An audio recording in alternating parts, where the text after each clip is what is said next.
Most women are on the brink of poverty. American women are on the brink of widespread poverty and homelessness as men permanently withdraw from subsidizing their lifestyles through dating, relationships, and marriage.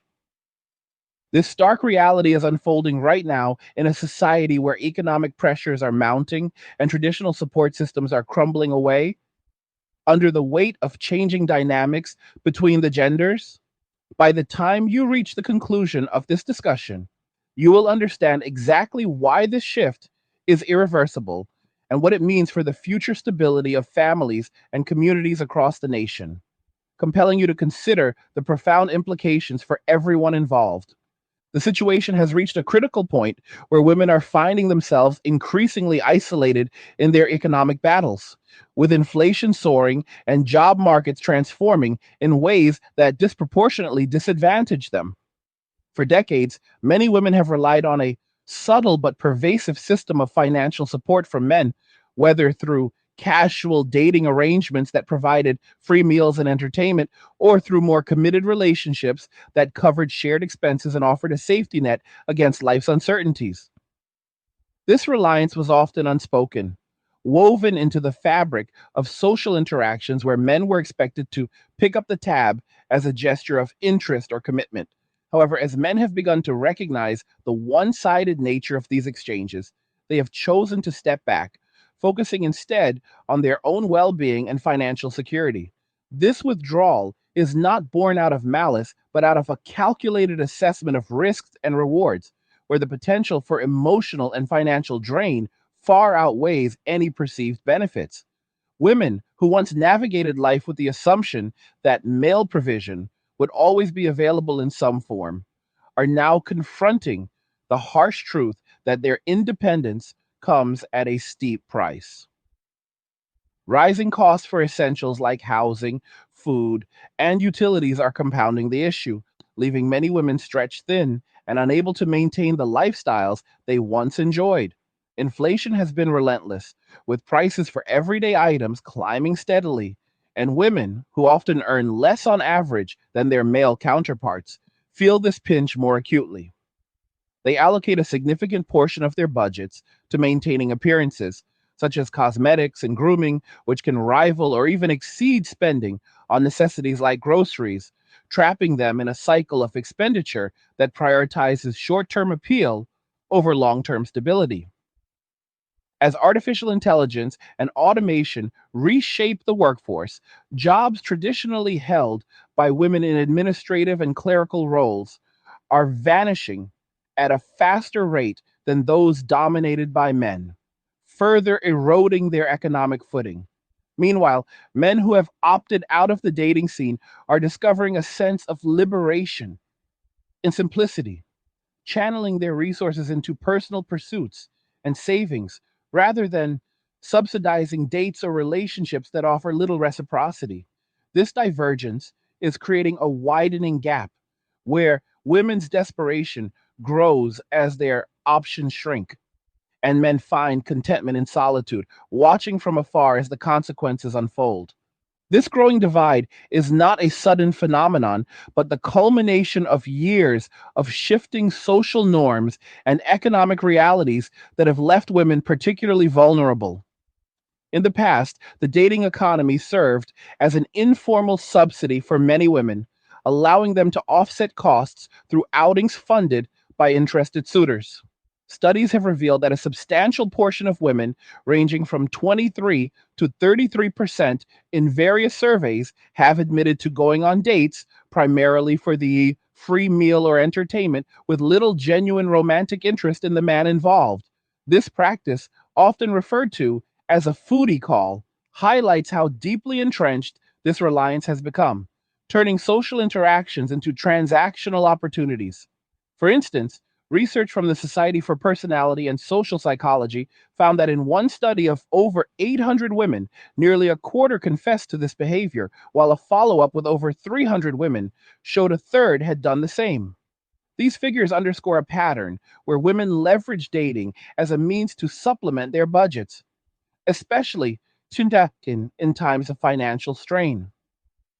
However, as men have caught on to these dynamics, they have pulled back, no longer willing to invest in encounters that feel exploitative.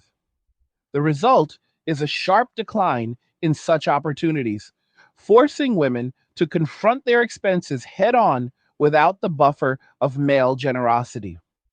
Compounding this is the escalating cost of living, where inflation has driven up prices for food, rent, and utilities, hitting women harder due to persistent gender pay gaps and their overrepresentation in lower wage sectors. Data from the International Labor Organization indicates that women are nearly 3 times more likely than men to lose jobs to generative AI in high income countries, with 9.6% of women's jobs at high risk compared to just 3.5% for men. This automation wave targets roles in administration, healthcare, and education, fields where women predominate, leaving them scrambling for alternatives in an already competitive market. Wages have stagnated while costs skyrocket, making it increasingly difficult for single women to afford basics without dipping into savings or accruing debt. Moreover, women's spending habits exacerbate the strain. Surveys show that the average American woman allocates around $313 monthly to her appearance, with $91 specifically on facial products alone, amounts that can eclipse expenditures on food or other essentials. This prioritization of a beauty maintenance, often seen as necessary for attracting partners or advancing professionally, creates a trap where women invest heavily in their looks only to find that the expected returns in the form of male support are no longer forthcoming. As men embrace simpler lives, free from the obligations of courtship, they accumulate resources and peace, while women grapple with the fallout of a system that once worked in their favor but now exposes their vulnerabilities. The panic among women is palpable as they realize the implications of this shift, with social media platforms filled with laments about the scarcity of eligible men willing to engage. Once women could count on being approached in public spaces or through dating apps, but now men are hesitant, wary of the potential for rejection, accusation, or emotional investment that yields no return. This hesitation stems from a broader awakening among men who have observed patterns of entitlement and lack of reciprocity in modern relationships. For example, women often demand that men meet stringent criteria, such as earning six figures, being over 6 feet tall, and possessing a six pack, while offering little in terms of emotional support, domestic contributions, or shared responsibilities. This imbalance has led men to question the value of pursuing such connections, opting instead for solitude, where they can focus on personal growth, hobbies, and financial stability. The economic ramifications for women are severe. Without the informal subsidies from dating, many find themselves unable to cover monthly expenses, turning to alternatives like OnlyFans, where the average creator earns a meager $150 to $180 per month after platform fees. This paltry income, far below what is needed to sustain a comfortable life, underscores the myth of easy online riches and leaves women even more exposed to financial instability. Inflation further intensifies the pressure, with women facing higher regressive costs due to their lower average incomes and greater responsibility for household spending. Reports from the United Nations and other organizations highlight how the cost of living crisis disproportionately affects women, with only 1 in 5 global measures addressing their specific needs, like economic security and unpaid care work. In high income countries like the United States, women allocate more of their budgets to essentials that have seen sharp price increases, such as food and energy, while also contending with the double burden of paid work and domestic duties. As jobs dry up in female dominated sectors, driven by AI advancements that automate routine tasks, women are left with fewer opportunities to climb out of poverty. Single women, in particular, bear the brunt, with poverty rates hovering around 28% and median wealth significantly lower than that of single men. $58,100 versus $82,100 for men. This disparity arises from factors like lower earnings, greater job insecurity, and the absence of shared financial resources that partnerships once provided. Men, having walked away, now live with a sense of luxury in their simplicity, unburdened by the expectations of provision, while women navigate a landscape where their proclaimed independence clashes with the practical realities of survival. The desperation is evident in the evolving demands from women who now seek pre-date deposits or financial assurances before even agreeing to meet, a trend that reflects their underlying economic vulnerabilities but alienates men further.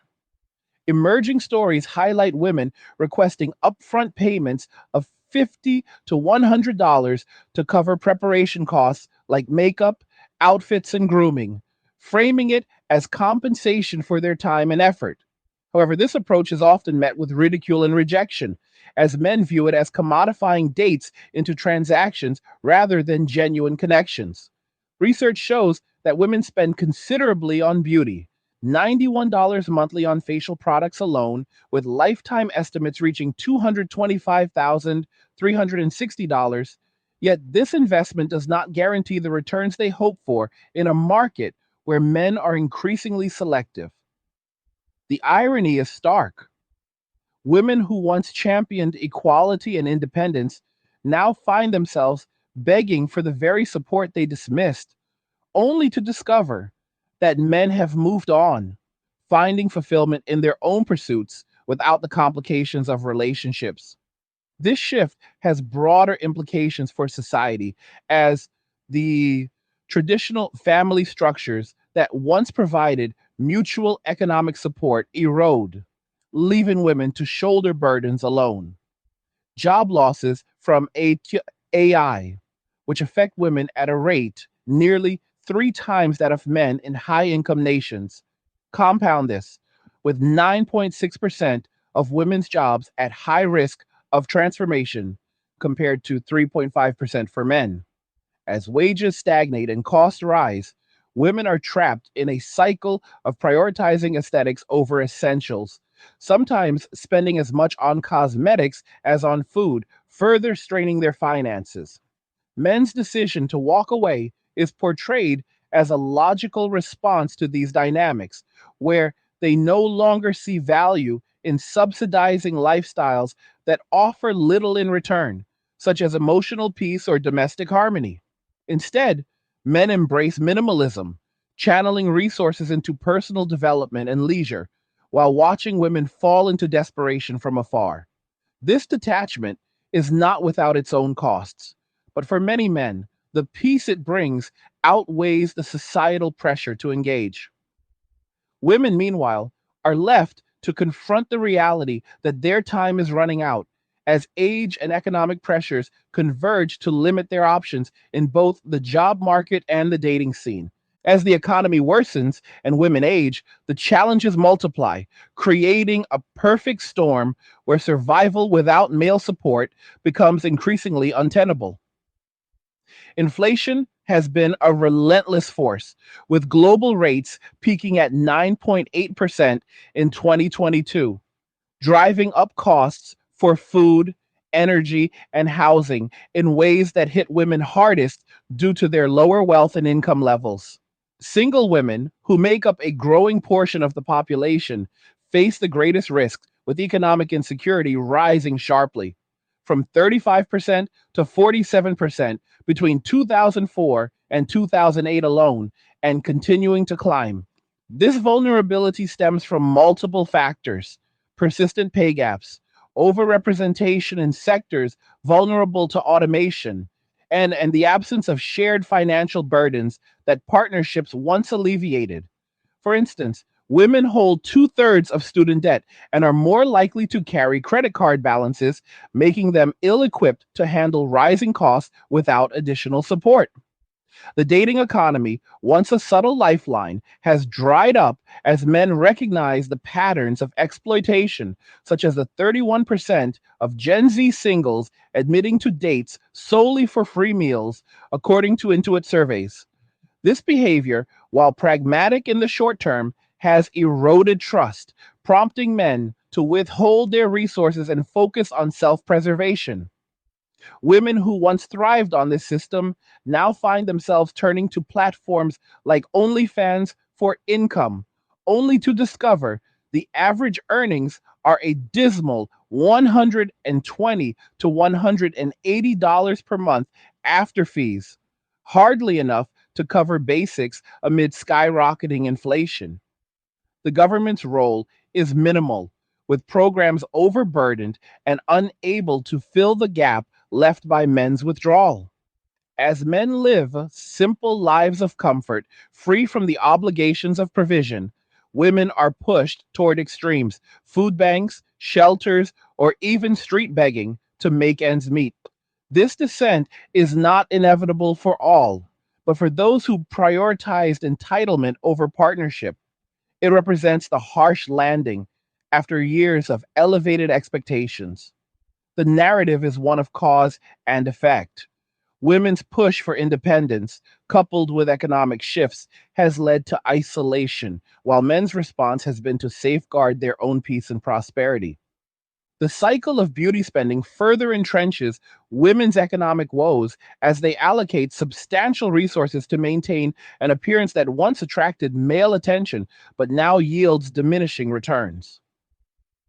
With average monthly expenditures on personal care reaching $313 and lifetime costs estimated at over $200,000, this focus on aesthetics often comes at the expense of financial security. Women in their 20s, for example, lead in makeup purchases. Yet this investment does not shield them from the realities of job losses or inflation.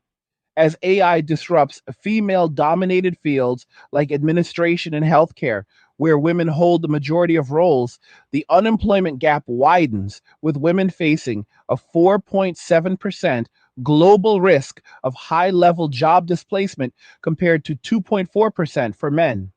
In the United States, this translates to heightened poverty rates for single women, who experience 28% poverty compared to lower rates for single men or married couples.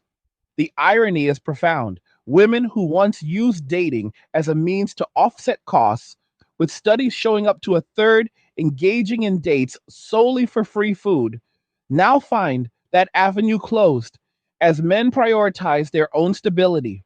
This leaves women in a precarious position where the simp economy, once a reliable source of gifts and assistance, has evaporated, replaced by men's pursuit of overseas options or solitary contentment. The government's inability to intervene effectively, combined with women's past choices to reject traditional partnerships, has created a scenario where desperation mounts and survival becomes a daily battle.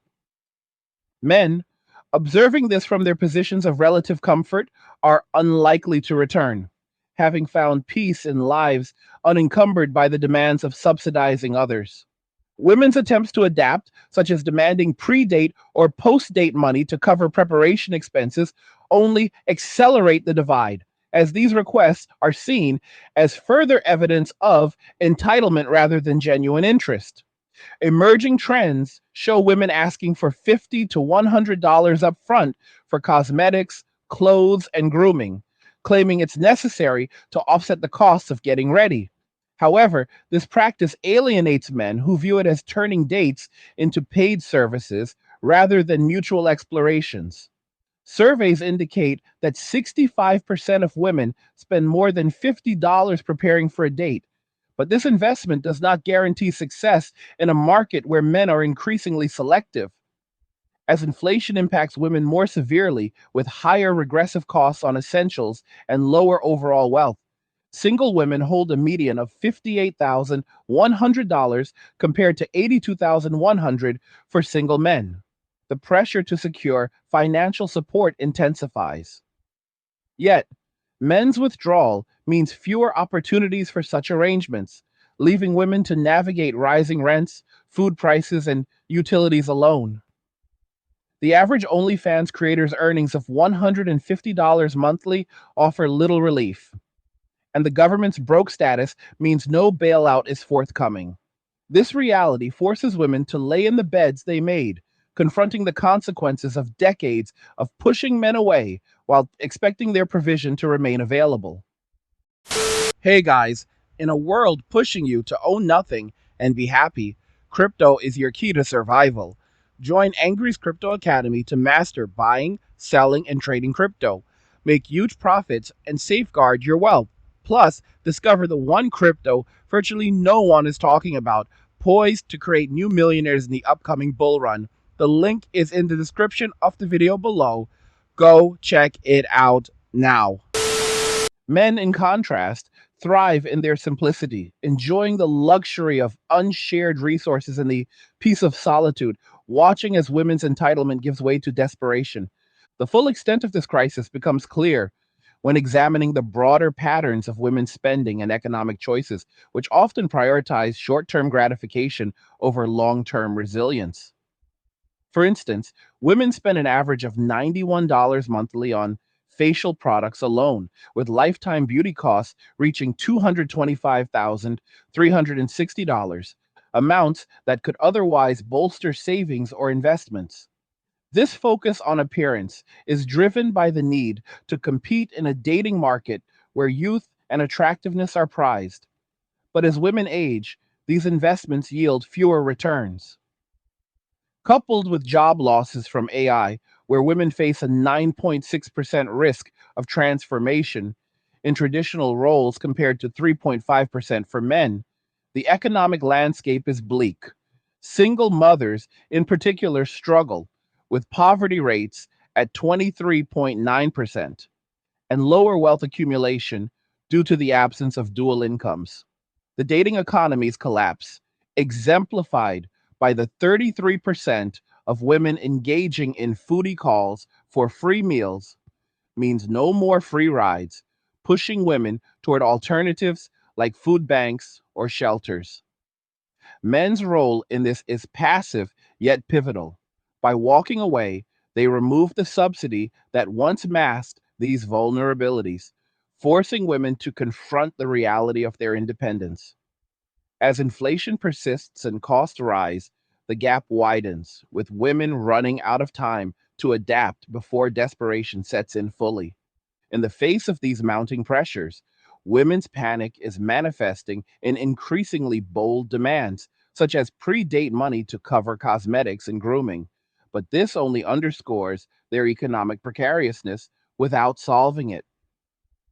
Trends show women requesting $100 deposits to ensure men's seriousness. But this commodifies interactions, driving men further away. With beauty spending rivaling food budgets, women allocate $91 to facials monthly. Resources are diverted from essentials, exacerbating struggles amid inflation's regressive impact. As AI displaces women's jobs at 3 times the rate of men's, and OnlyFans yields just $150 average monthly, women are left vulnerable, turning to shelters or begging as options dwindle. Men, finding luxury in simplicity, watch this unfold. Their withdrawal, a direct response to years of being treated as wallets rather than partners. The government's inability to rescue them leaves women to face the beds they made, their time running out as desperation grows. The narrative of women's independence is unraveling under economic strain, revealing a trap where self sufficiency was promised but isolation delivered. For years, women were encouraged to prioritize careers and autonomy, but now, as inflation erodes purchasing power and jobs vanish, the lack of male support exposes the flaws in this model. Single women with poverty rates at 28% and wealth gaps favoring men are hit hardest. They're spending on beauty, $313 monthly, diverting funds from necessities. The dating subsidy, once a lifeline with 33% of women using dates for free food, has evaporated as men opt for peace. Demands for pre date money highlight desperation, but alienate potential partners, leaving women to navigate rising costs alone. Men's role is crucial. By walking away, they force accountability, enjoying solitude while women face the consequences of entitlement. As the economy tightens its grip, women's reliance on beauty and dating for economic relief is proving unsustainable, leading to a cycle of expenditure and regret.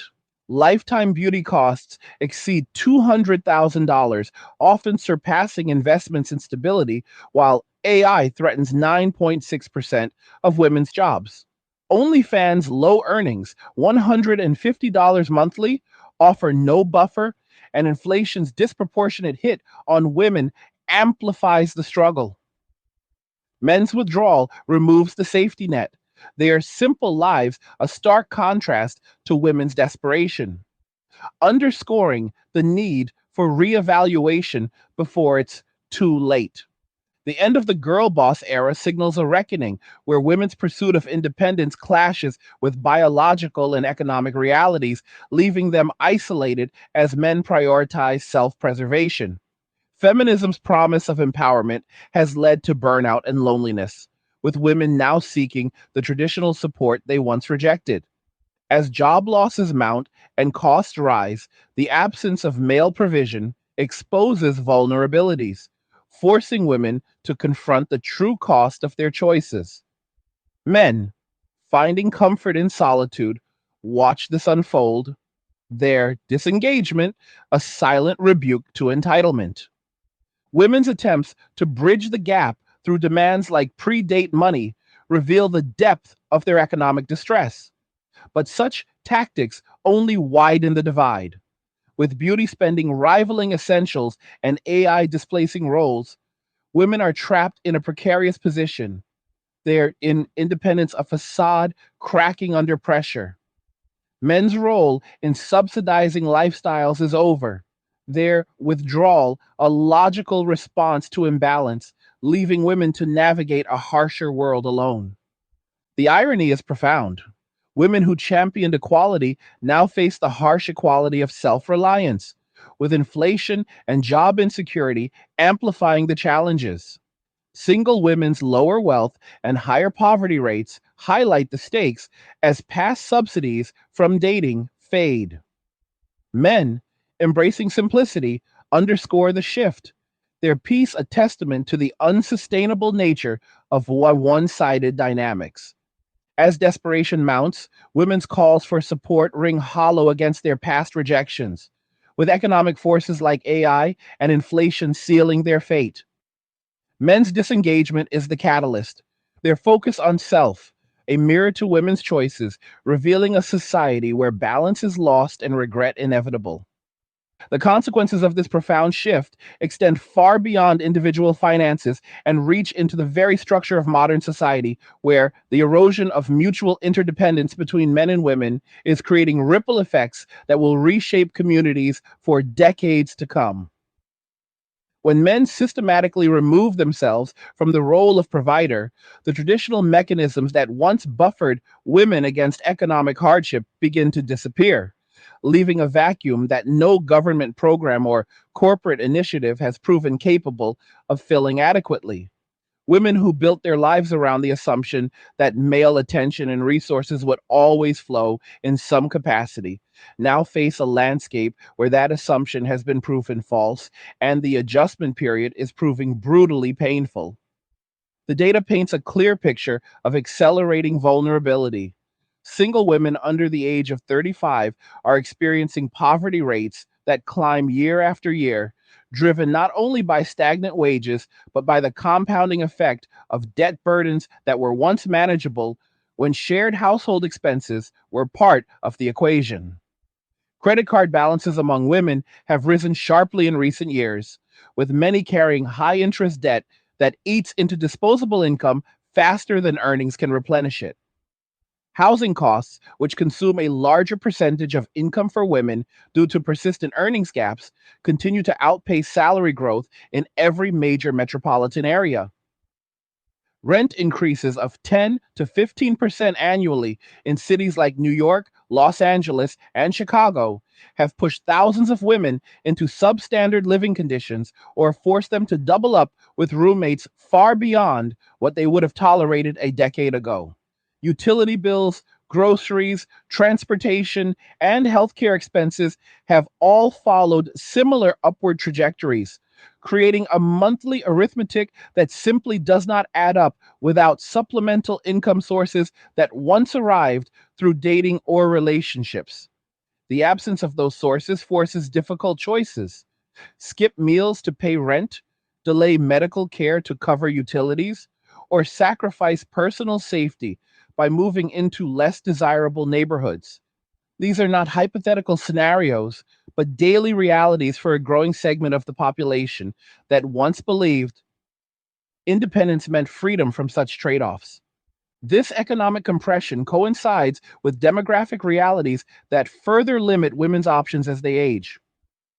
Fertility windows narrow with each passing year, and the biological clock does not pause for career ambitions or economic recovery. Women who delayed family formation in pursuit of professional goals or personal exploration now confront the statistical likelihood that finding a committed partner willing to start a family diminishes significantly after age 35. Men who have opted out of the conventional dating market show little inclination to reverse course for women in their late 30s or 40s, especially when younger cohorts remain available and cultural messaging continues to emphasize youth and vitality.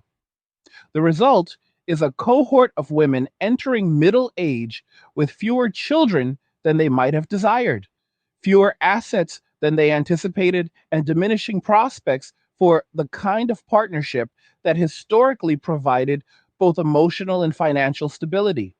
Childlessness rates among women aged 40 to 44 have climbed steadily, reaching levels not seen in generations. And this trend correlates strongly with economic insecurity later in life.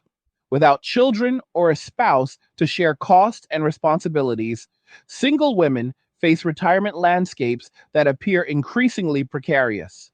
Social security benefits, already modest for those with interrupted careers or lower lifetime earnings, offer even less protection when combined with inadequate personal savings. Pension plans have largely vanished from the private sector, replaced by 401k accounts that depend on consistent contributions many women could not afford during peak earning years. The combination of these factors creates a long term trajectory toward poverty that becomes nearly inescapable once a woman crosses certain age and asset thresholds. Meanwhile, the men who have chosen disengagement are not merely surviving, but in many cases thriving under conditions of deliberate minimalism. By eliminating the recurring expenses associated with dating, meals out, entertainment tickets, gifts, travel for couples, and the indirect costs of maintaining a presentable lifestyle for courtship, men free up thousands of dollars annually that can be redirected toward investments, skill development, travel, or simply building a cash reserve that provides genuine security. This financial breathing room allows for choices that compound over time, contributing maximum amounts to retirement accounts, paying down debt aggressively, purchasing property in cash, or with large down payments, or pursuing side ventures without the pressure of supporting another person. The psychological benefits are equally significant. Men report lower stress levels, improved mental clarity, and greater overall life satisfaction when they no longer navigate the uncertainty and potential rejection inherent in modern dating. They spend evenings and weekends on personal hobbies, physical fitness, intellectual pursuits, or quiet relaxation rather than orchestrating elaborate dates or managing emotional labor. This lifestyle shift is sustainable precisely because it aligns resources with personal priorities rather than external expectations. The contrast could not be more striking. Men accumulating capital and calm, while women deplete both in the effort to maintain appearances and cover shortfalls. Social media amplifies the visibility of this divergence, turning private struggles into public spectacles that further entrench the divide. Women post candid admissions of financial strain, lamenting the disappearance of men who once paid for dinners, vacations, or unexpected expenses. These posts often receive sympathetic replies from other women in similar situations, creating echo chambers of shared frustration but offering few practical solutions. The tone ranges from confusion to anger to outright bargaining, with some women openly questioning why men no longer approach, pursue, or provide as they once did. Responses from men in these threads tend to be blunt. The behavior women rewarded for decades, entitlement, high demands with low reciprocity, has been observed, cataloged, and rejected. When women demand six-figure incomes, 6 foot height, and gym honed physiques while contributing minimal effort to household management, emotional support, or financial partnership, the math no longer works for most men.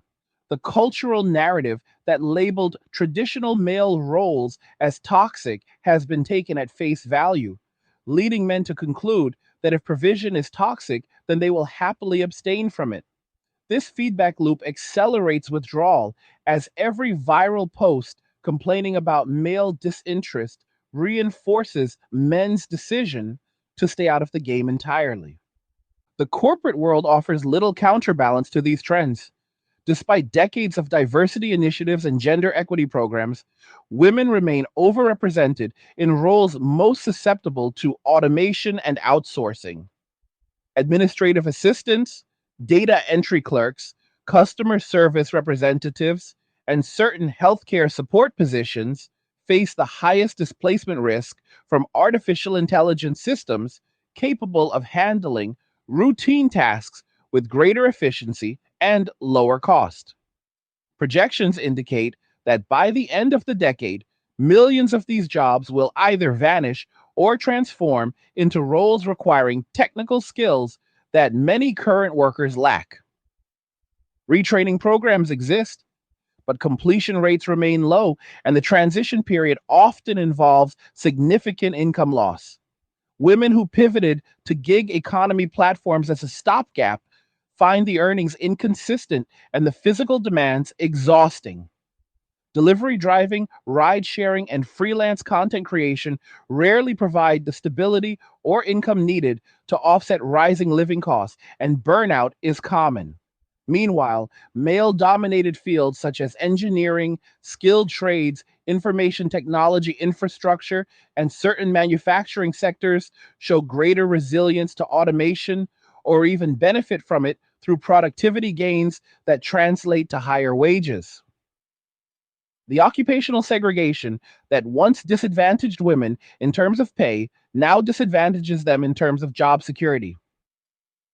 Government safety nets, stretched thin by demographic shifts and fiscal constraints, cannot absorb the additional demand that would arise from widespread female poverty. Welfare programs face waiting lists, strict eligibility requirements, and benefit levels that fall well below the cost of basic urban living. Food assistance covers only a fraction of grocery expenses for a single adult, and housing vouchers remain severely limited in high cost areas. Public discourse around these issues often frames them as individual failings rather than systemic outcomes, which discourages collective action and reinforces the narrative that women must solve their problems privately. Yet, private solutions grow scarcer as men continue their exodus from traditional roles. The overseas dating trend among men further reduces the domestic pool of potential partners, as those with means increasingly seek relationships in cultures perceived as offering greater mutual respect and reciprocity. This migration of romantic and financial capital leaves fewer resources circulating within Western societies, concentrating hardship among those who remain. The psychological toll of this prolonged economic and social pressure cannot be overstated. Women accustomed to a certain level of male attention and support experience withdrawal symptoms akin to loss of status or identity. Anxiety about future security blends with resentment toward men who refuse to re engage, creating a volatile emotional environment that spills into public interactions and online spaces. Attempts to shame men back into provision through accusations of immaturity, selfishness, or misogyny tend to backfire, hardening men's resolve rather than softening it. Each failed attempt at reversal reinforces the lesson that appeals to guilt or obligation no longer carry weight. Men have internalized the message that their value lies in what they provide, and having been told repeatedly that such provision is oppressive, they see no reason to resume it. The result is a stalemate where women demand a return to old patterns while men insist the patterns were never equitable to begin with. This stalemate extends to discussions of marriage and family formation.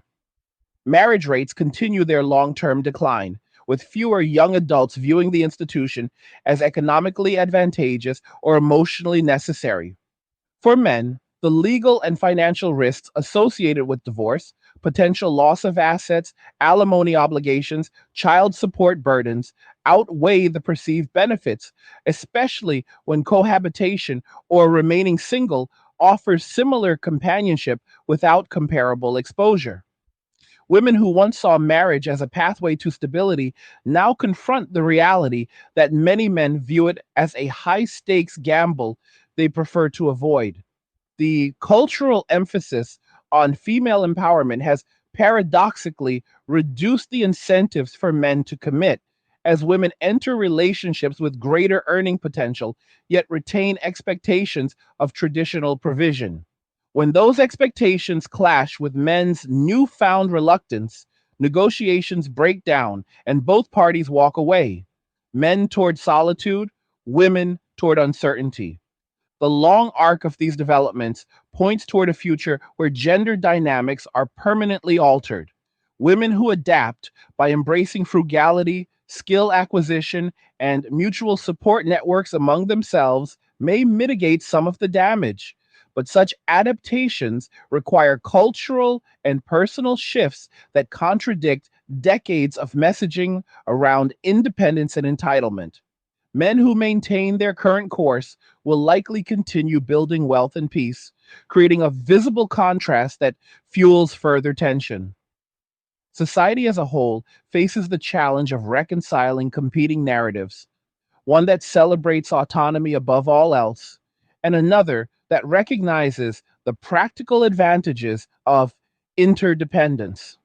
Until that reconciliation occurs, the current trajectory favors those who have already disengaged, while those still reliant on outdated arrangements face an increasingly difficult path forward. The scale of the adjustment required becomes clearer when examining generational differences. Younger women entering adulthood today inherit a dating market far more constrained than the one their mothers or older sisters navigated. Dating apps, once seen as democratizing access to partners, have instead concentrated attention on a narrow subset of highly desirable men, while leaving the majority of women competing for limited commitment. The top tier of men receive disproportionate interest, leading to choice overload for them and scarcity for everyone else. And this imbalance encourages even more selectivity among men who can afford to remain single or pursue casual arrangements without pressure to provide long term support. Women in this environment learn early that beauty and presentation remain critical currencies, yet those currencies depreciate faster than in previous generations due to oversupply and men's growing indifference. The pressure to invest heavily in appearance persists even as economic returns diminish, trapping younger women in the same cycle their predecessors experienced, but with fewer safety nets available. Education levels offer another layer of complexity. Women now outpace men in college enrollment and degree completion, yet this advantage has not translated into proportional economic security. Many female graduates enter fields with high debt loads and modest starting salaries, teaching, social work, nursing, psychology, while men cluster in engineering, computer science, and trades that command higher immediate compensation.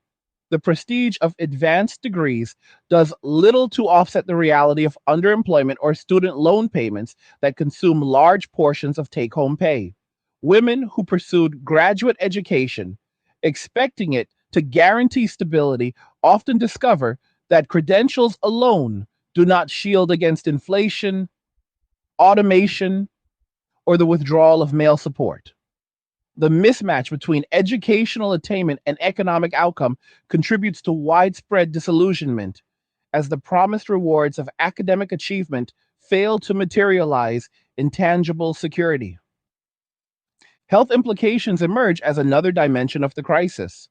Chronic financial stress correlates strongly with elevated cortisol levels, sleep disturbances, anxiety disorders, and depression. Women facing prolonged economic insecurity report higher rates of these conditions, compounded by the social isolation that accompanies reduced dating and partnership opportunities. Access to mental health services remains uneven, with long wait times and high out of pocket costs creating additional barriers. Physical health suffers as well when preventive care is deferred to cover immediate expenses, leading to higher rates of unmanaged chronic conditions over time. The cumulative effect is a population segment experiencing accelerated aging, not merely chronological, but physiological, due to sustained pressure on body and mind. In contrast, men who have embraced minimalism frequently report improvements in both mental and physical well being. Regular exercise becomes easier to maintain without competing demands on time and energy. Nutrition improves when cooking for one replaces frequent dining out. Sleep patterns stabilize without the disruption of late night texting or emotional conflicts. These seemingly small gains accumulate into measurable differences in longevity and quality of life. The lifestyle itself becomes reinforcing. Financial freedom enables better health choices, better health enables greater productivity, and greater productivity sustains financial freedom. This virtuous cycle stands in sharp opposition to the vicious cycle many women now navigate. The broader cultural conversation around these shifts remains polarized, with mainstream media outlets often framing men's withdrawal as a problem to be solved rather than a rational response to changing incentives. Articles and opinion pieces urge men to re engage, to overcome their reluctance to fulfill traditional roles despite the risks involved. Yet these appeals rarely address the underlying grievances that prompted disengagement in the first place. Until those grievances, perceived entitlement, lack of reciprocity, legal and financial hazards are acknowledged and mitigated, persuasion efforts are unlikely to succeed. Men have weighed the costs and benefits and concluded that solitude offers a superior outcome. Changing that calculus requires more than rhetoric. It requires structural reforms that restore balance to gender relations and economic incentives. For women currently caught in the squeeze, the options narrow with each passing month. Relocation to lower cost areas offers temporary relief, but often severs professional networks and social ties. Returning to family homes provides shelter but sacrifices independence and may carry its own emotional costs. Pooling resources with other women creates makeshift support systems, though these arrangements frequently collapse under the weight of conflicting personalities and financial imbalances. Entrepreneurship and side hustles promise escape but demand time and capital many women no longer possess. Each pathway carries trade offs, and none fully restores the security once derived from male provision. The hard truth at the center of this transformation is that incentives matter more than intentions. When the incentives for men to engage shift decisively toward disengagement, behavior follows. Women who once benefited from those incentives must now adapt to their absence or face escalating hardship.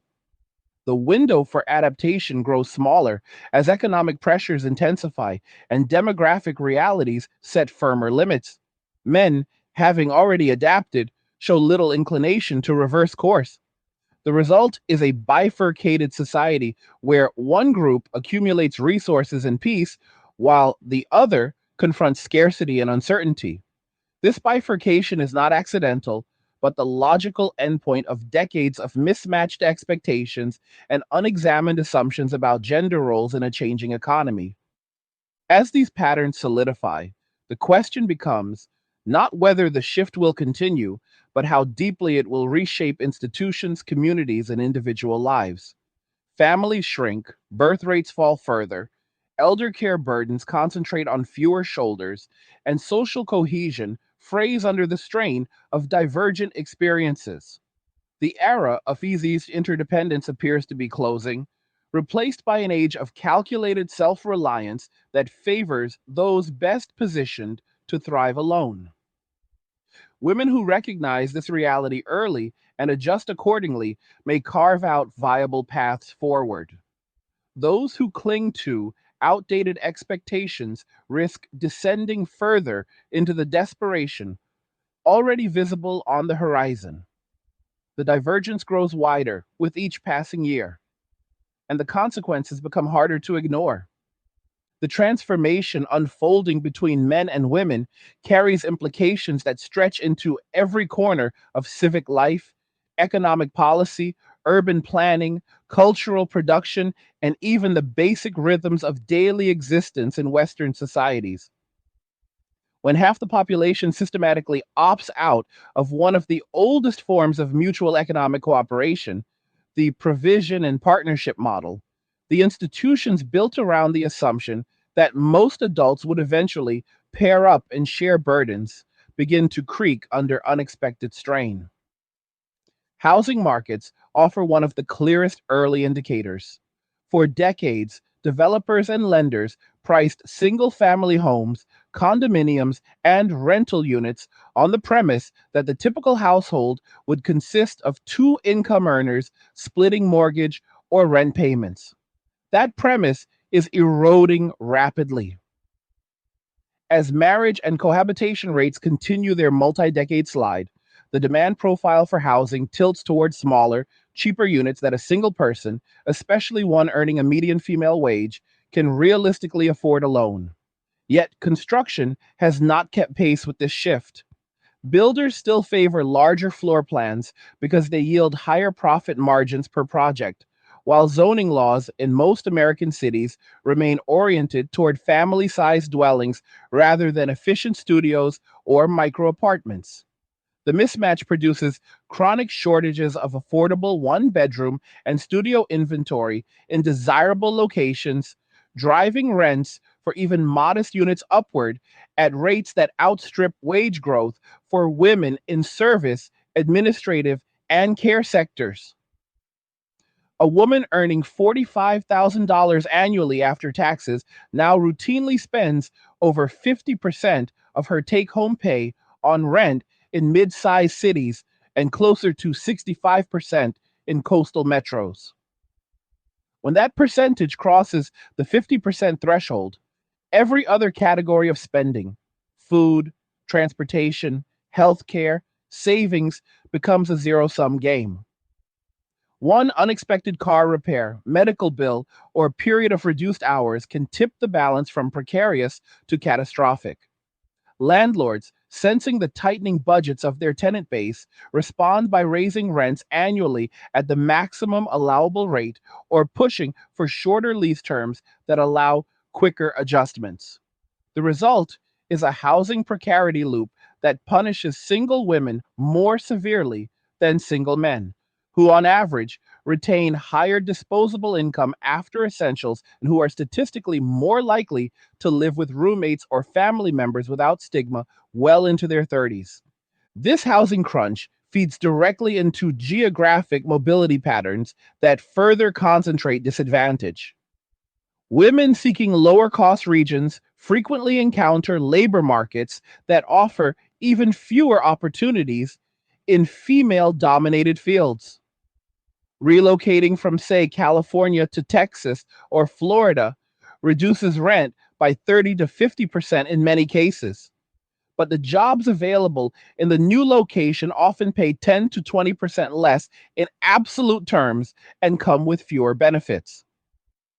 The move severs established professional networks, childcare arrangements if children are involved, and friendships that sometimes double as informal support systems.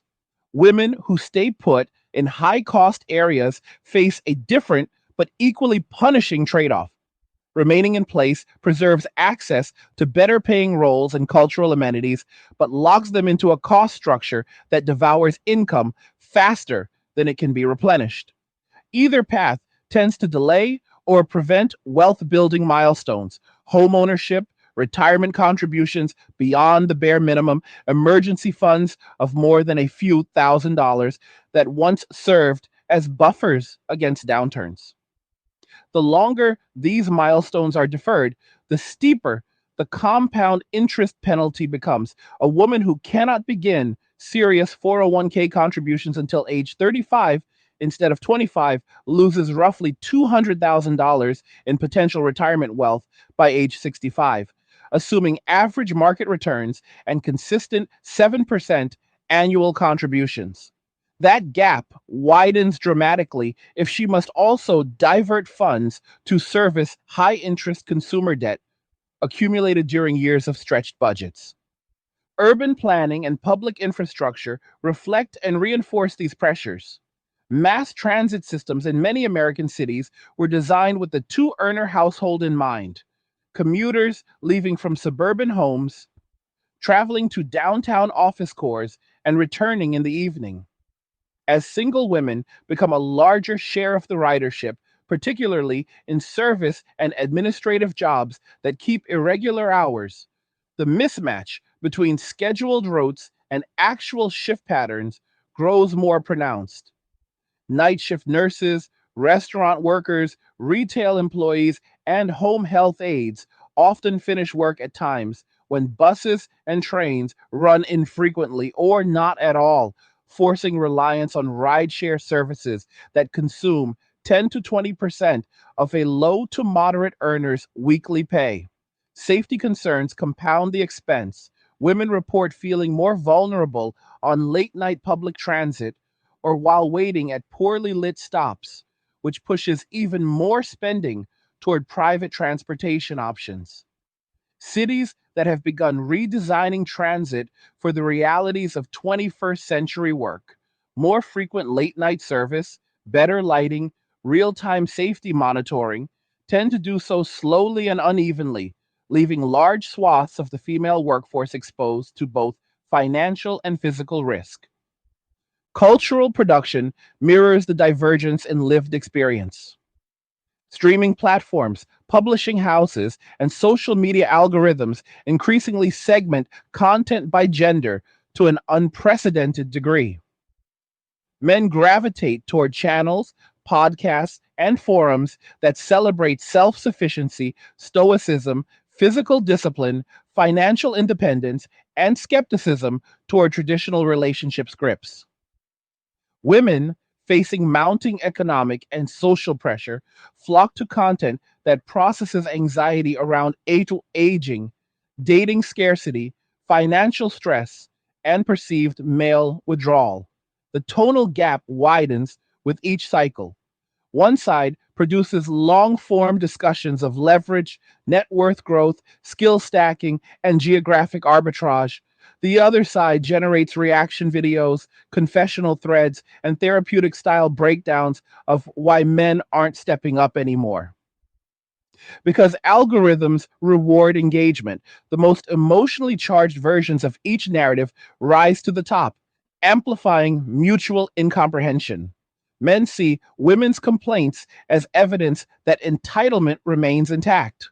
Women see men's celebration of solitude as proof of selfishness or fear of commitment. Neither side spends much time steel manning the other's position, which makes reconciliation less likely and polarization more durable. Education pipelines feed into this cultural and economic bifurcation. Girls continue to graduate high school and college at higher rates than boys, yet the fields they dominate, education, healthcare support, social services, psychology, communications, offer starting salaries that lag behind engineering, computer science, data analytics, and skilled trades by 20 to 40% on day one. The prestige associated with white collar professional degrees does not always translate into immediate financial security, especially when student loan balances average $30,000 to $40,000 for women who pursued master's programs in helping professions. Many of these graduates spend their late 20s and early 30s paying down debt while working jobs that barely cover rent and loan minimums, delaying home purchases, family formation, and investment accounts. Meanwhile, young men who bypass 4-year degrees and enter apprenticeships in plumbing, electrical work, HVAC, welding, or heavy equipment operation frequently reach six-figure earnings by age 30 without carrying equivalent debt. The earnings crossover point arrives earlier for them, allowing faster accumulation of assets and greater freedom to remain single without economic penalty. This occupational sorting creates two parallel tracks. One where women accumulate credentials and moderate earnings but face higher fixed costs and debt drag. Another where men accumulate practical skills, lower debt, and faster cash flow growth that supports independence. Fertility trends form another critical feedback loop.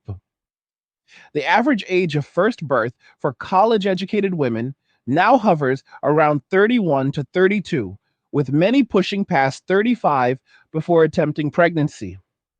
Biological constraints tighten rapidly after that point. Success rates for natural conception drop significantly, and assisted reproductive technologies become exponentially more expensive. A single round of IVF can cost $15,000 to $25,000 with multiple rounds often required. Women who delayed family formation in the expectation that a suitable partner would appear later now face the dual burden of diminished fertility odds and diminished partner prospects. Men who have disengaged from domestic dating show even less willingness to commit to women approaching or past 40, particularly when younger women remain available and cultural preference for youth persists across demographics. The outcome is a rising share of women who reach menopause without having had children, a status that correlates strongly with lower lifetime wealth, higher rates of loneliness and old age, and greater reliance on public assistance programs that are themselves under increasing strain. Elder care represents the final stage where these dynamics converge most painfully. Women have historically shouldered the majority of unpaid caregiving for aging parents, children, and spouses. As marriage rates fall and childlessness rises, fewer women will have adult children available to reciprocate that care when they themselves need it. Single women without children face the prospect of funding long term care entirely from personal savings or government programs that already struggle to meet current demand. Medicaid covers nursing home care only after assets are spent down to near zero levels, forcing asset liquidation that wipes out whatever wealth a woman managed to accumulate. Private long term care insurance premiums have risen sharply and are frequently unaffordable for middle income single women. The combination points toward a future in which a significant cohort of aging women will depend on institutional care paid for by taxpayers, while the men who avoided marriage and children retain greater personal resources and fewer care obligations in their own later years. This asymmetry will place unprecedented pressure on public budgets already strained by retiree healthcare costs and shrinking worker to retiree ratios. Corporate human resources departments have begun to notice the downstream effects. Employee assistance programs report higher utilization rates for financial counseling, debt management, and mental health support among female staff. Women request flexible hours, remote work options, and compressed work weeks at higher rates than men, often citing the need to stretch income further or manage multiple part time roles. Some companies respond with wellness stipends or emergency savings matches, but these measures remain modest relative to the scale of the problem. Others quietly adjust hiring and promotion criteria to favor candidates who appear less likely to face sudden financial emergencies that lead to absenteeism or turnover. The unspoken calculus favors men who present as lower risk employees because they carry fewer dependents, lower debt loads relative to income, and greater capacity to absorb unexpected expenses. This creates yet another subtle feedback loop. Women, already disadvantaged by occupational segregation and automation risk, face incremental hiring and advancement hurdles rooted in perceived financial fragility that stems from the very withdrawal of male economic support. Public policy debates struggle to keep pace with these realities. Proposals for universal basic income, expanded child tax credits, subsidized childcare, paid family leave, and student debt forgiveness tend to assume a household structure that no longer represents the majority experience for younger adults. Single women without children often fall through the cracks of a family oriented benefits, while programs targeted specifically at single adults remain politically difficult to scale. Efforts to close the gender pay gap continue, yet progress remains incremental because occupational choice, hours worked, negotiation behavior, and career interruptions explain much of the remaining differential. Policies aimed at encouraging men to re enter committed relationships, tax incentives for marriage, changes to divorce law, or public campaigns promoting partnership face skepticism from men who view them as attempts to reimpose obligations that were rejected precisely because the perceived risks outweighed the rewards. The cumulative weight of these interlocking pressures produces a slow but relentless sorting of life outcomes. Women who entered adulthood with high expectations of independence, career success, and eventual partnership now confront a narrower set of paths than they were led to anticipate. Some adapt by embracing extreme frugality, moving to low cost regions, building robust female friendship networks that double as mutual aid societies, acquiring marketable technical skills, or redefining success around personal sovereignty rather than relational or material markers. Others remain locked in cycles of debt, appearance spending, job instability, and emotional exhaustion as they attempt to sustain lifestyles calibrated to a world where male provision was a background constant. Men, having recalibrated expectations downward in the relational domain and upward in the personal domain, continue to widen the gap in net worth, psychological resilience, and geographic flexibility. This sorting is not dramatic in any single year. It unfolds incrementally through compounding decisions and missed opportunities. Yet the trajectory is clear.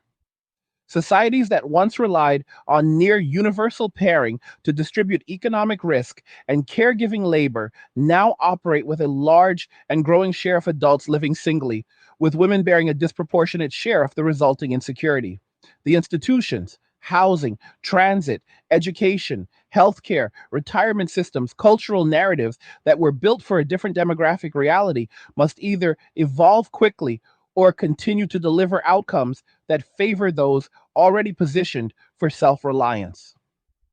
Men have positioned themselves accordingly. Women, on balance, have not yet done so at the same scale or speed. The divergence, therefore, continues to widen, carrying consequences that will be measured not in headlines, but in decades of divergent life quality, asset accumulation, health outcomes, and social cohesion. The pace of change accelerates when viewed through the lens of generational handoffs.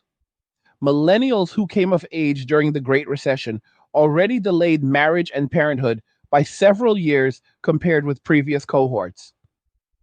Generation Z women entering the workforce now inherit an even more constrained dating market, higher baseline costs, greater automation exposure in entry level roles, and in a cultural script that celebrates autonomy while quietly removing many of the practical supports that once made autonomy feasible. Their male counterparts, socialized in online spaces that emphasize self improvement, risk avoidance, and skepticism toward traditional commitments, show every sign of doubling down on the disengagement pattern established by older men. The cohort effect compounds over time. Each successive wave of young adults carries forward less cultural memory of reciprocal gender roles and more lived experience of imbalance, making course correction less probable. By the time today's 20 somethings reach their 40s, the statistical picture will likely show even starker contrasts. Median net worth for never married women in that age bracket will sit well below the figure for never married men, driven by differences in lifetime earnings trajectories, debt burdens, savings rates, and homeownership attainment. Poverty rates among single women over 65 will climb as those who never married or had children exhaust personal resources and rely more heavily on public programs. Loneliness metrics, already elevated among aging single women, will worsen as friendship networks thin and mobility declines. Men in the same cohort will show higher rates of asset ownership, travel, hobbies, and subjective life satisfaction, tempered by their own forms of isolation, but cushioned by financial flexibility. None of this is inevitable in the absolute sense. Individual women can and do defy the broader trend through disciplined choices, strategic career pivots, geographic mobility, and intentional community building. Yet, the aggregate data and structural headwinds suggest that exceptions will remain exceptions rather than the new norm. The incentives that once aligned men and women toward cooperation have shifted decisively toward separation. Men responded first and most decisively. Women are responding now, but from a position of greater economic exposure and with fewer degrees of freedom. The result is a society quietly reorganizing itself around the reality that interdependence can no longer be taken for granted, and that those who prepared for self sufficiency are pulling steadily ahead, while those who did not face a lengthening shadow of hardship. The institutional inertia surrounding these shifts reveals itself most starkly in the legal and financial frameworks that were constructed during an era when lifelong partnerships were the statistical default. Family courts, for instance, still operate on premises codified in the 1970s and 1980s. When divorce was less common, asset division followed clear gender role lines, and alimony was viewed as a reasonable bridge to self sufficiency for the lower earning spouse, almost always the wife. Today, those same statutes produce outcomes that many men perceive as punitive even before a marriage begins. The default community property or equitable distribution rules in most states mean that a man who enters a marriage with significantly more savings, real estate, or business equity risks losing half or more upon dissolution, regardless of who initiated the split or how short the marriage lasted. Alimony formulas, often tied to income disparity and length of marriage, can lock a higher earning man into payments for years, sometimes indefinitely in long marriages, even when the ex spouse is employable but chooses not to work at full capacity. Child support guidelines, calculated on income rather than actual custodial time spent, frequently result in payments that exceed the reasonable cost of raising a child when the receiving parent earns little or nothing. Add no fault divorce laws that allow unilateral exit without proof of wrongdoing, and the risk calculus tilts heavily against marriage for any man who has accumulated meaningful assets or expects to do so. The predictable response is avoidance. Our cohabitation agreements remain rare because courts often disregard them. Prenuptial agreements are expensive to draft and enforce properly, and many men conclude that the safest course is simply not to sign the contract at all. This legal risk premium attaches itself to every stage of potential commitment, making even casual dating feel like a gateway to exposure that prudent men increasingly decline to open. Tax policy compounds the disincentive. The marriage penalty remains embedded in the progressive income tax structure for dual earners whose combined income pushes them into higher brackets or phases out certain credits and deductions. A single man earning $90,000 annually keeps more after taxes than the same man married to a woman earning $60,000 because the couple's joint filing can lose eligibility for earned income credits, student loan interest deductions, or certain education credits that would have applied separately. For lower income couples, the marriage bonus exists, but that bonus shrinks or disappears as incomes rise into the middle and upper middle ranges, where many men who are financially stable enough to be attractive marriage prospects reside. The result is a subtle but real fiscal nudge toward remaining single for men who have reached a comfortable earning level. Women, who on average still earn less, are more likely to benefit from the bonus, yet that benefit evaporates if the man they might marry has already decided the overall legal and financial package is too hazardous to accept. Retirement systems reveal another layer of asymmetry. Defined benefit pensions have largely disappeared outside the public sector, replaced by defined contribution plans that reward consistent long term contributions. A man who remains single and childless can direct every spare dollar into his or 401k, Roth IRA, taxable brokerage account, or real estate investments without diverting funds to date expenses, spousal lifestyle maintenance, children's activities, or college savings. Over a 30-year career, that compounding advantage becomes enormous. A woman who followed the same disciplined path would theoretically achieve similar results, but in practice, many women face career interruptions for caregiving, whether for children they had in a previous relationship, aging parents, or even friends and extended family, that reduce lifetime contributions and therefore final account balances. When marriage no longer provides a mechanism for risk sharing across those interruptions, the woman who experiences them bears the full actuarial cost alone. Public Social Security benefits, calculated on the highest 35 years of earnings, further disadvantage women who took time out of the workforce or worked part time during child rearing years. The spousal benefit, up to half of the higher earner's benefit, once served as a partial offset, but that offset disappears if no marriage ever occurs or if the marriage ends in divorce before the 10-year vesting threshold. The healthcare system adds yet another dimension of unequal exposure. Employer sponsored insurance remains the primary source of coverage for working age adults, and premiums continue to rise faster than wages. A single man pays his individual premium and receives coverage tailored to his needs.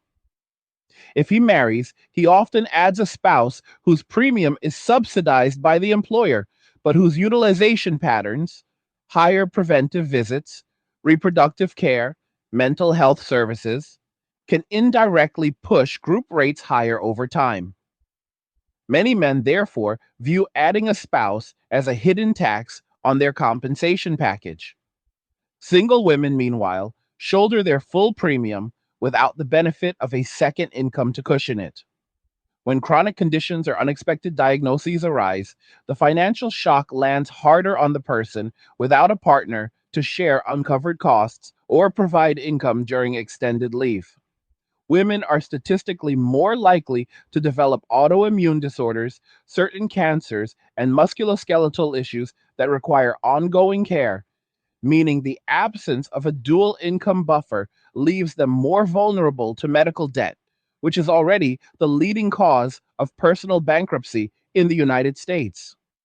Transportation and mobility costs further illustrate the uneven burden. Car ownership remains essential in most American regions outside dense urban cores, yet women face higher insurance premiums due to actuarial data on accident frequency and severity, even when controlling for miles driven. Maintenance, fuel, and depreciation expenses hit harder when a single income must cover them entirely. Public transit, as noted earlier, often fails to align with the irregular hours common in female heavy occupations, forcing reliance on rideshare platforms whose surge pricing can turn a $20 commute into a $40 emergency. Men who work more predictable 9 to 5 schedules in office or trade environments can more easily structure their transportation around lower cost options or company provided benefits. The cumulative effect is that women spend a larger share of income on getting to and from work, eroding the very earnings they depend on to maintain independence. The retail and consumer economy has begun to adapt to these realities in subtle but telling ways. Brands that once marketed heavily to couples, jewelry, luxury travel, home furnishings, fine dining, now pivot towards solo experiences, self care retreats, solo travel packages, single portion gourmet meals, and subscription boxes tailored to individual lifestyles. The shift reflects a market recognizing that fewer adults are making joint purchasing decisions. Yet many of these treat yourself products carry premium pricing that appeals most to women who still feel pressure to maintain an attractive, curated appearance even as dating returns diminish. The irony is sharp. The same cultural forces that encourage women to invest in beauty and lifestyle as a hedge against relational scarcity simultaneously drain the discretionary income needed for savings or debt reduction. Men, by contrast, gravitate toward durable goods and experiences that build long term value. Quality tools, fitness equipment, educational courses, cryptocurrency, or stock purchases, items that appreciate or generate income rather than depreciate after one use. Media consumption patterns reinforce the divide.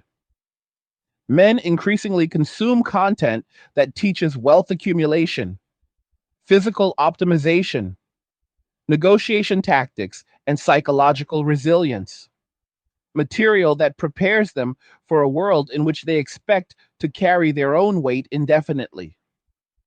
Women's media diet leans toward content that processes relational grief, financial anxiety, beauty maintenance, and career navigation in environments that feel increasingly hostile to female advancement.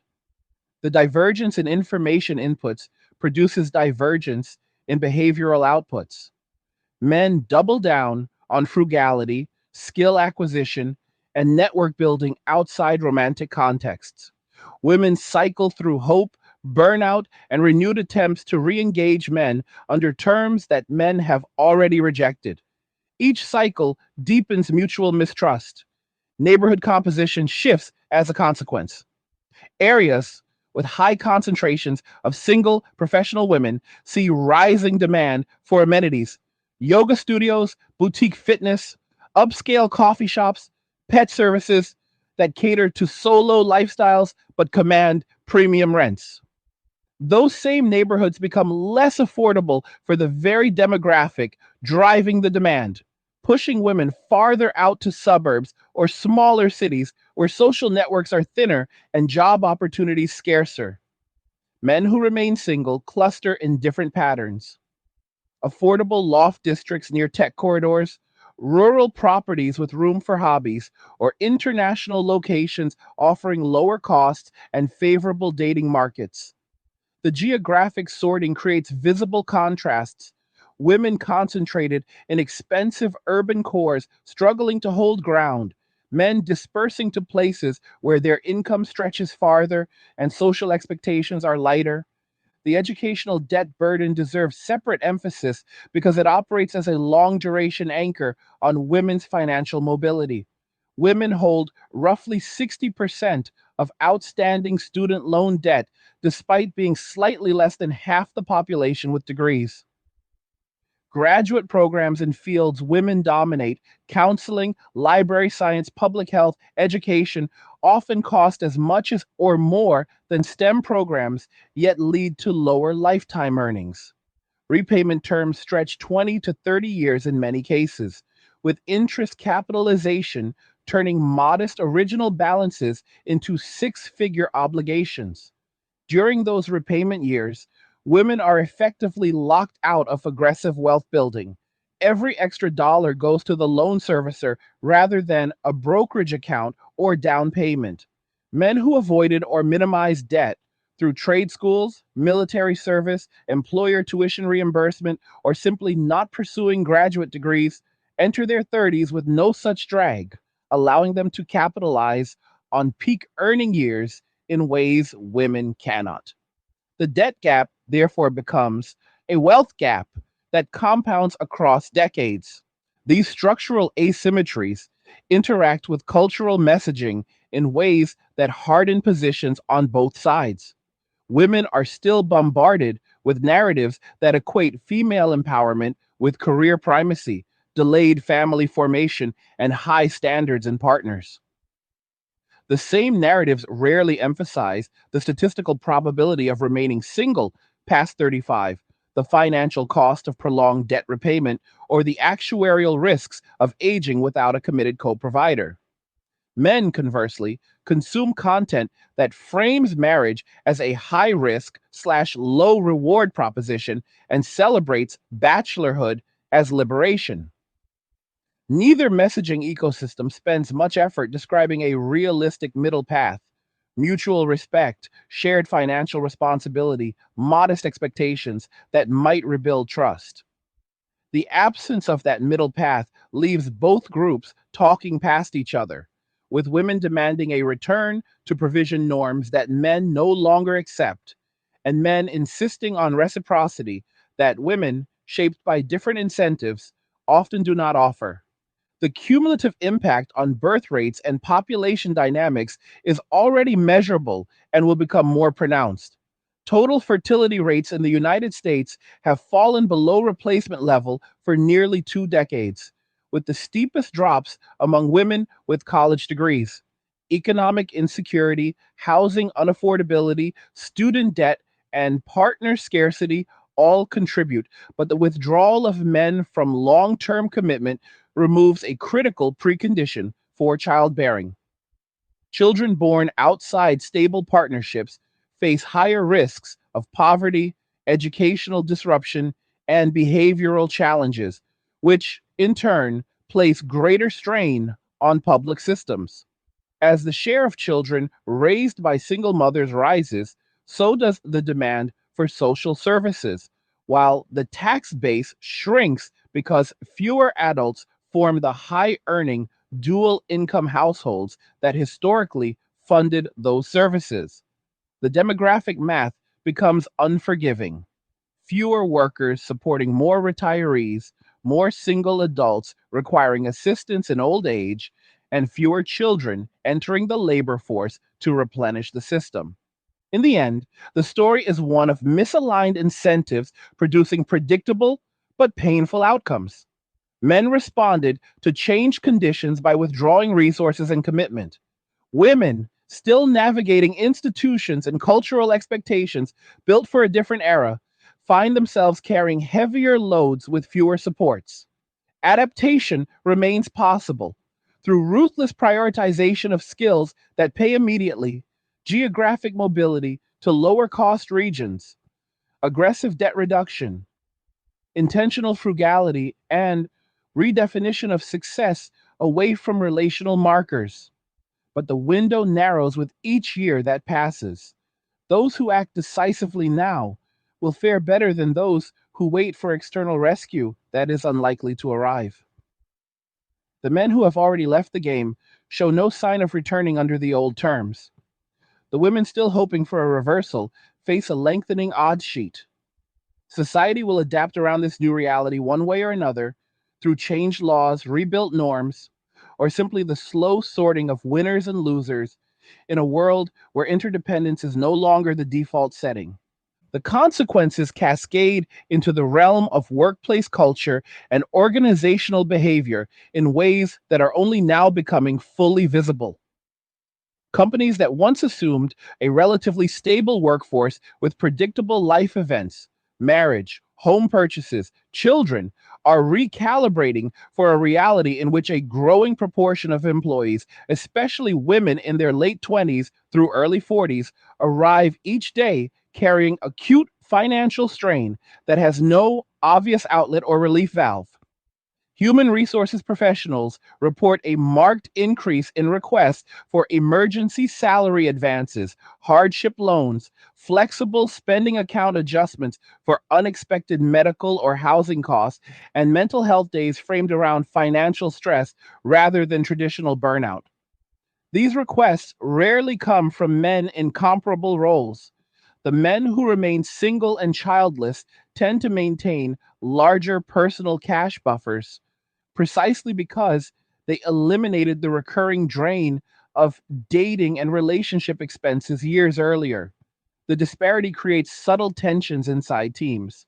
A manager notices that one employee repeatedly asks for schedule accommodations to attend second jobs or side gigs, while another, often a male colleague, consistently volunteers for overtime or stretch assignments because he has no competing personal financial obligations, pulling him in multiple directions. Over time, these patterns influence promotion decisions, project assignments, and performance evaluations in ways that are difficult to document but impossible to ignore. Performance metrics begin to reflect not just raw output, but also reliability under pressure.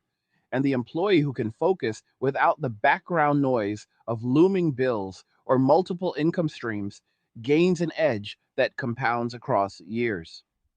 Performance review cycles now frequently include conversations about financial wellness that were almost non existent a decade ago. Some large employers have rolled out voluntary workshops on budgeting, debt management, credit score improvement, and emergency fund building. Attendance data shows women signing up at rates 2 to 3 times higher than men in the same pay bands. The workshops themselves reveal the depth of the gap. Facilitators describe women asking targeted questions about how to negotiate rent reductions, consolidate high interest credit card debt accumulated from years of appearance related spending, or qualify for income driven repayment plans on graduate loans while still covering basic living costs. Men in the room tend to ask about investment vehicles, tax advantaged accounts, or strategies for accelerating mortgage payoff, questions that presuppose a surplus rather than a deficit. The contrast is not lost on the facilitators or the participants. Over time, the company culture absorbs the lesson that one group arrives at work already running a deficit while the other operates with margin, and that margin translates into greater capacity for risk taking, innovation, and leadership visibility. This dynamic spills into mentorship and sponsorship programs. Senior leaders seeking proteges who can handle high visibility assignments with minimal supervision gravitate toward employees who project stability and focus. A woman who must leave early twice a week to pick up extra shifts at a second job, or who occasionally misses deadlines because she is juggling loan payments and utility shutoff notices, presents a higher perceived risk, even if her core skills are strong. A male colleague who uses his evenings for skill building courses networking events, or side projects appears more executive material because his personal life imposes fewer visible constraints. Sponsorship, the informal advocacy that opens doors to stretch roles, therefore flows disproportionately toward those who can afford to look unburdened. The result is a self reinforcing cycle. Men accumulate faster career velocity because they started with fewer financial anchors, which in turn widens the earnings and promotion gap, which in turn makes marriage and long term commitment even less appealing because the man now has far more to lose in a potential divorce. Corporate real estate strategies reflect the same underlying math. Many firms downsized office footprints during the pandemic and have not fully reversed course, opting instead for hybrid models that reduce square footage per employee. The savings are real, but they also mask a deeper shift. Companies no longer need to plan for employees who will soon require larger homes, family friendly commute patterns, or on site childcare. The assumption that the typical mid career employee will be part of a dual income household with children has faded. Instead, facilities teams now prioritize amenities that appeal to single professionals: standing desks, quiet focus pods, high end coffee stations, bike storage, and pet friendly policies, because those features retain the growing cohort of unattached workers who spend more time in the office precisely because home offers fewer distractions or comforts. Women who would prefer family oriented perks, lactation rooms, backup childcare referrals, elder care resources, find those services scaled back or deprioritized as headcount data shows fewer employees using them. The office itself becomes a microcosm of the broader divergence. Spaces optimized for solo, high focus contributors who happen to be disproportionately male, while the needs of employees still hoping for traditional family trajectories receive less investment. The venture capital and startup ecosystem amplifies these patterns at a faster clip. Founders who remain single and childless can bootstrap longer, take bigger risks, and work punishing hours without guilt over neglected partners or children. Investors notice. Pitch decks that highlight a founder's ability to go all in without competing obligations receive warmer receptions than those that mention family commitments, even subtly. Women founders already face higher hurdles, lower funding rates, more scrutiny on traction metrics, greater pressure to prove market fit.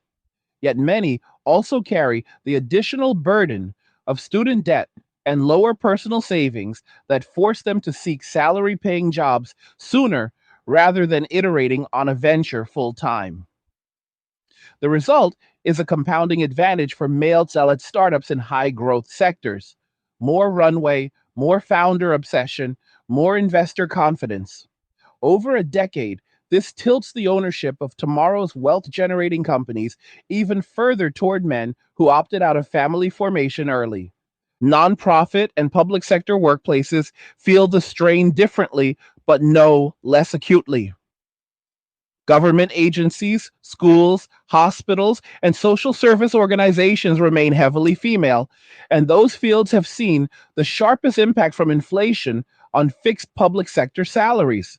Teachers, nurses, caseworkers, and librarians watch purchasing power erode month after month while their male counterparts in corrections, public works, utilities, or law enforcement often receive overtime pay, hazard bonuses, or union negotiated step increases that keep pace better with rising costs. The gender pay gap inside the public sector, already narrower than in private industry, masks a deeper vulnerability. Women in these roles depend more heavily on the stability of a single paycheck because they are less likely to have a second earner at home. When budgets tighten and hiring freezes hit, the first reductions often target support staff, clerical, administrative, outreach, positions women dominate. The downstream effect is predictable: higher turnover, burnout, and a gradual hollowing out of institutional capacity, precisely when demand for those services rises, as more single women fall into economic distress. Charitable organizations and food banks report parallel trends. Demand for emergency assistance has climbed steadily since the post pandemic inflation surge, but the demographic profile of recipients has shifted noticeably. Single women without children now constitute a larger share of new clients than at any point in the past 20 years. They arrive seeking not just food, but help with rent arrears, utility shutoffs, car repairs needed to keep a job, and even small cash grants to bridge gaps between paychecks. Volunteers and case managers observe that many of these women express bewilderment at how quickly their situation deteriorated after the informal support streams from dating and casual relationships dried up. They describe cutting back on groceries to afford cosmetics and hair appointments because they still believe presentation is their best remaining asset in a shrinking pool of romantic and professional opportunities. The dissonance is stark. Spending limited dollars on appearance while relying on donated food reveals a mindset that has not yet fully adjusted to the new economic reality. Food bank directors note that male clients in the same age range tend to arrive later in their financial decline, often after exhausting personal savings built during years of minimal obligations. Religious institutions confront their own version of the crisis. Churches, synagogues, mosques, and temples that once relied on stable family units for tithing, volunteering, and leadership have seen attendance and giving patterns fracture along gender lines. Single women in their 30s and 40s continue to show up, seeking community and meaning amid mounting isolation, but their financial contributions shrink as disposable income vanishes. Single men, meanwhile, either drift away entirely, finding online communities more convenient and less demanding, or concentrate in congregations that emphasize personal discipline, financial stewardship, and traditional masculinity without heavy relational expectations. The institutions lose the cross subsidization that families once provided. Dual income households could give more generously and volunteer more consistently. Now the burden falls on a shrinking core of committed families and a growing number of financially pressed single women who need the institution more than they can support it. The insurance industry quietly adjusts actuarial models to reflect these emerging realities. Life insurance and disability insurance underwriters factor in marital status and dependent counts more heavily than before because data show that single adults without children maintain lower risk profiles across multiple dimensions. Fewer claims related to stress induced illness, fewer motor vehicle accidents tied to fatigue from juggling multiple roles, lower likelihood of extreme health events linked to untreated chronic conditions exacerbated by financial worry. Premiums for single men trend downward relative to single women in the same age and income bands, widening yet another cost gap that reinforces the original divergence. Media companies chasing advertising dollars follow suit. Streaming services and podcast networks now segment audiences with surgical precision. Content created for women emphasizes emotional processing, beauty routines, career resilience in hostile environments, and coping strategies for loneliness and financial pressure. Content created for men focuses on asset protection, skill monetization, geographic independence, physical optimization, and narratives that frame solitude as strength rather than failure. Advertisers allocate budgets accordingly. Skincare, fashion subscription boxes, meal delivery services, and therapy apps target women.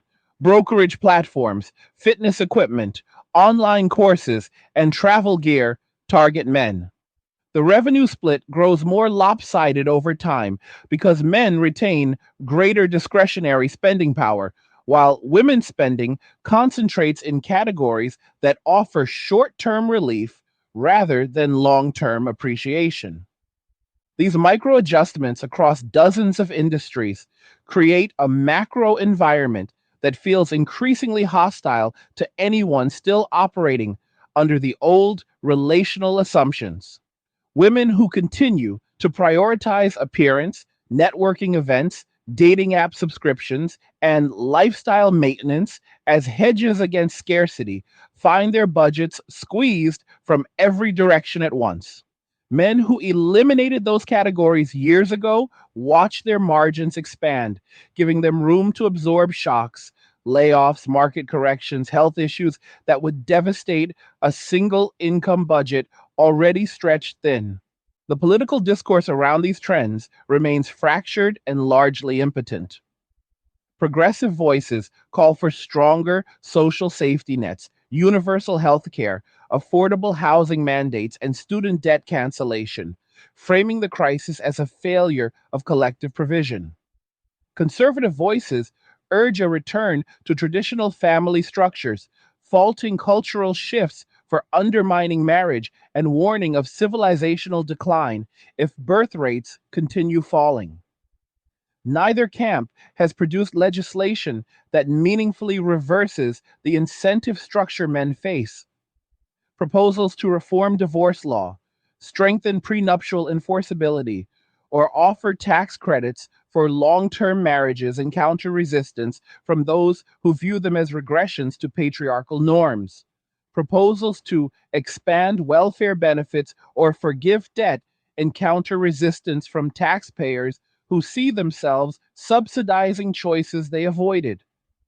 The stalemate leaves policy frozen while the underlying dynamics accelerate. In the meantime, individuals continue to make decisions at the margin that lock in long term trajectories. A woman in her early 30s decides to invest one more year in a master's program despite mounting debt because she still believes the credential will unlock stability. A man the same age decides to max out his Roth IRA contribution instead of swiping on dating apps because he has calculated that the probability of a positive return on relational investment is now lower than the expected return on index funds. Each choice widens the gap a little more. 10 years later, the woman may hold an advanced degree and a title that commands respect, but also six-figure debt and no partner. The man may hold a modest but growing portfolio, paid off vehicle, and the freedom to relocate or retire early if he chooses. The aggregate of millions of such decisions reshapes the wealth distribution, the dependency ratio, the housing stock, the labor market, and the cultural mood in ways no single policy can easily unwind. The horizon grows clearer with each passing year. By the mid 2030s, the cohort of women who entered adulthood between 2015 and 2025 will reach their 40s having experienced an unbroken stretch of economic headwinds and relational scarcity. Their median net worth will sit substantially below that of their male counterparts. Their homeownership rates will lag. Their retirement readiness will be weaker, and their health outcomes will reflect decades of chronic financial strain. The men who walked away early will show the opposite profile: higher assets, greater optionality, lower stress related illness, and a sense of control over their futures that comes from having minimized obligations rather than maximized them. Society will have adapted around this bifurcation through smaller housing units, leaner public services, segmented consumer markets, and a cultural narrative that treats lifelong singlehood as normal rather than exceptional. But the adaptation will carry a cost measured in lost cohesion, lower fertility, strained elder care systems, and a pervasive sense that the promises once made to women about independence and equality were oversold relative to the structural realities that emerged.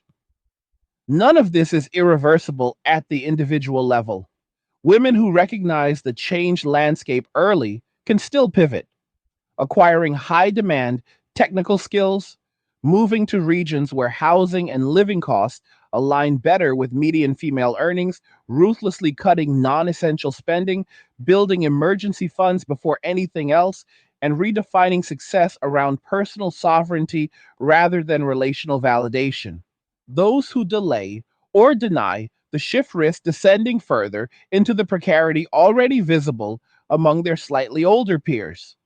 Men, having made their choice, show little sign of reversing it under current conditions. The game has changed. The scoreboard reflects that change, and the next decade will determine how many players manage to rewrite their personal outcomes before the final whistles. The mounting pressures reshape not just individual trajectories, but the very texture of everyday social interactions in neighborhoods, workplaces, and public spaces. Casual encounters that once carried the faint possibility of romantic or friendly connection now feel charged with caution on both sides. Women in coffee shops, grocery stores, gyms, or transit hubs report a noticeable drop in unsolicited approaches from men, a change they describe as eerie after years of navigating constant attention. The absence is not always welcome. Many women interpret it as rejection of their worth rather than a strategic retreat by men who have recalibrated risk. Men, for their part, describe a deliberate choice to keep interactions brief and neutral. Eye contact avoided, small talk limited to necessities, compliments withheld, to prevent any scenario that could be misconstrued as pursuit. This mutual wariness turns public spaces into quieter, more transactional zones. Conversations that might have stretched into flirtation or friendship now end after a single polite exchange. The social lubricant of casual courtship has evaporated, leaving behind a thinner, more guarded atmosphere that feels colder to those who remember the previous version of these same places. That chill extends to group settings once considered low stakes venues for meeting people. Mixed gender hobby groups, book clubs, volunteering events, trivia nights, and fitness classes that used to serve as organic pathways to relationships now function more like parallel play. Women attend hoping to meet someone compatible. Men attend to pursue the activity itself without the secondary agenda of evaluation or courtship. The result is a subtle but consistent mismatch in energy. Women initiate more small talk, linger after events, suggest follow up meetups. Men respond courteously, but rarely reciprocate with enthusiasm or follow through. Over months, the groups either become predominantly female, men quietly drop out, or stabilize as strictly platonic, with clear, unspoken boundaries that everyone enforces to avoid misinterpretation. Organizers notice the shift and adjust. Some add explicit no dating guidelines and descriptions. Others stop advertising as mixed social opportunities altogether. The venues lose their role as low pressure mating markets and revert to narrower purposes, further shrinking the already diminished pool of natural meeting places.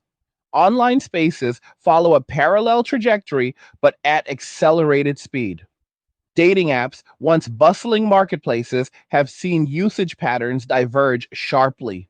Women maintain profiles longer, refresh photos more frequently, and invest in premium features, hoping to increase visibility in an algorithm that favors high engagement male users. Men, however, log in sporadically, keep profiles minimal, and delete accounts for months at a time after negative experiences, or simply because the return no longer justifies the effort. The imbalance produces lopsided match ratios. Top tier men receive floods of attention, while average men receive almost none, prompting even more of them to log off permanently. Women experience longer wait times between meaningful matches, higher rates of ghosting after initial conversations, and a growing sense that the platform has become a numbers game rigged against sustained interest. Many respond by expanding criteria downward, lowering height, income, or education filters, only to encounter men who have already mentally checked out of the domestic dating scene and are using apps for validation or casual encounters rather than genuine pursuit. The cycle feeds disillusionment. Women feel increasingly invisible or disposable. Men feel increasingly justified in their withdrawal. Professional networking events reveal another layer of caution. Industry conferences, trade shows, after work mixers, and alumni gatherings once doubled as subtle dating pools for ambitious singles. Now men arrive in groups, stick to known colleagues, and exit early to avoid any appearance of lingering interest. Women who attempt to leverage these events for both career advancement and personal connection find themselves navigating a minefield. A friendly conversation can be misread as professional interest only, while a more direct approach risks being labeled aggressive or desperate in post event gossip. The safest play for everyone becomes surface level politeness without follow up, which drains the events of their informal connective tissue. Attendance drops among single men who see little upside beyond the official agenda. Women continue attending, but report lower satisfaction and fewer tangible outcomes, fewer LinkedIn connections that turn into coffee meetings, fewer mentorship offers, fewer collaborations that begin as casual chats. This guardedness seeps into language itself. Everyday compliments: you look nice today, great outfit, you always have good energy, have become landmines for men who fear misinterpretation as advances. Many default to silence or generic praise directed at achievements rather than appearance. Women notice the change and interpret it as a loss of warmth or validation they once took for granted. Some respond by amplifying their presentation: more makeup, more expensive clothing, more frequent salon visits, in an attempt to recapture attention that has structurally shifted away. The effort requires money and time that many can ill afford, deepening the financial strain already documented. Others push back by adopting deliberately low maintenance styles or vocalizing frustration online, creating viral threads that accuse men of weaponized indifference or emotional terrorism. Men counter that they are simply respecting stated boundaries. Boundaries women themselves helped establish through years of public campaigns against street harassment, unsolicited approaches, and workplace flirting. The argument becomes circular. Women say men should read the room and know when interest is welcome. Men say the room has grown so unpredictable that the safest read is no read at all. Friendship networks fracture along similar fault lines. Mixed gender friend groups that formed in college or early career often dissolve as members hit their late 20s and early 30s. Women seek friends who can empathize with dating, scarcity, and financial pressure. Men seek friends who share interests in fitness, investing, gaming, or travel without constant relational subtext. The groups split. Women form tighter all female circles centered on mutual support through hardship. Men form looser networks focused on shared activities with minimal emotional disclosure. Cross gender friendships become rarer and more carefully policed. Fewer one on one hangouts, more group only meetups, quicker pivots to platonic framing whenever ambiguity arises. The loss of casual cross sex sociability reduces organic pathways to romance even further, while simultaneously eroding the informal support systems that once helped buffer economic shocks. A woman facing a car breakdown or medical bill could once text a male friend who might offer help or at least practical advice. Now, the default response is sympathy without action, because action carries perceived risk. The housing market absorbs these social shifts in concrete ways beyond the earlier discussion of unit size and rent burdens. Co living arrangements, once marketed as affordable solutions for young professionals, have seen demand bifurcate. Women sign leases in women only or women majority houses because they feel safer and more comfortable sharing space with other women under financial stress. Men increasingly opt for solo studios, basement apartments in family homes, or rural plots where they can live cheaply while building equity or skills. The co living model that promised community and cost sharing works better when participants share similar economic positions and life goals. When one group is accumulating savings while the other is hemorrhaging them on basics plus appearance maintenance, resentments build quickly over unequal contributions to shared bills, chores, or upkeep. Many co living experiments collapse within a year, leaving women searching for yet another roommate situation, while men quietly secure their own spaces on terms they control entirely. Vacation and leisure patterns diverge just as sharply. Women who once planned trips around potential romantic partners, beach getaways, city breaks, festival weekends, now travel in all female groups or alone, seeking experiences that provide Instagram content and temporary escape from daily pressures. These trips often require credit card financing or dipping into emergency funds, adding to long term debt loads. Men with greater disposable income and fewer obligations pursue longer, more rugged, or more skill oriented travel. Backpacking, motorcycle tours, international relocation scouting, or extended stays in low cost countries where dating prospects feel less fraught. The contrast becomes visible on social feeds. Women post curated photos of brunches, sunsets, and group selfies with captions about self love and resilience. Men post images of remote landscapes, new certifications, or property purchases with captions about freedom and progress. Each feed reinforces the other's narrative. Women see men thriving in ways that seem inaccessible. Men see women spending in ways that confirm the wisdom of their own restraint. The retail sector captures this split in inventory and marketing language.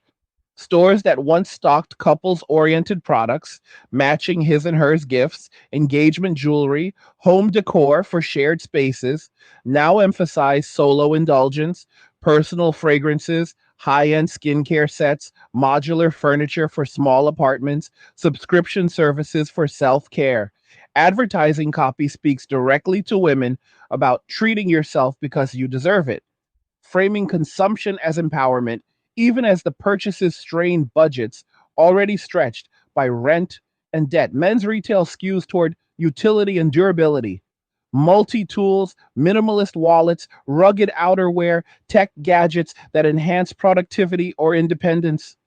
The messaging is equally direct: build your empire, level up, own your future. The economic flow follows the rhetoric. Women cycle money through ephemeral categories that maintain social currency in a shrinking dating market. Men direct money into assets that compound or enable further autonomy. Public health statistics begin to reflect the divergence in measurable ways.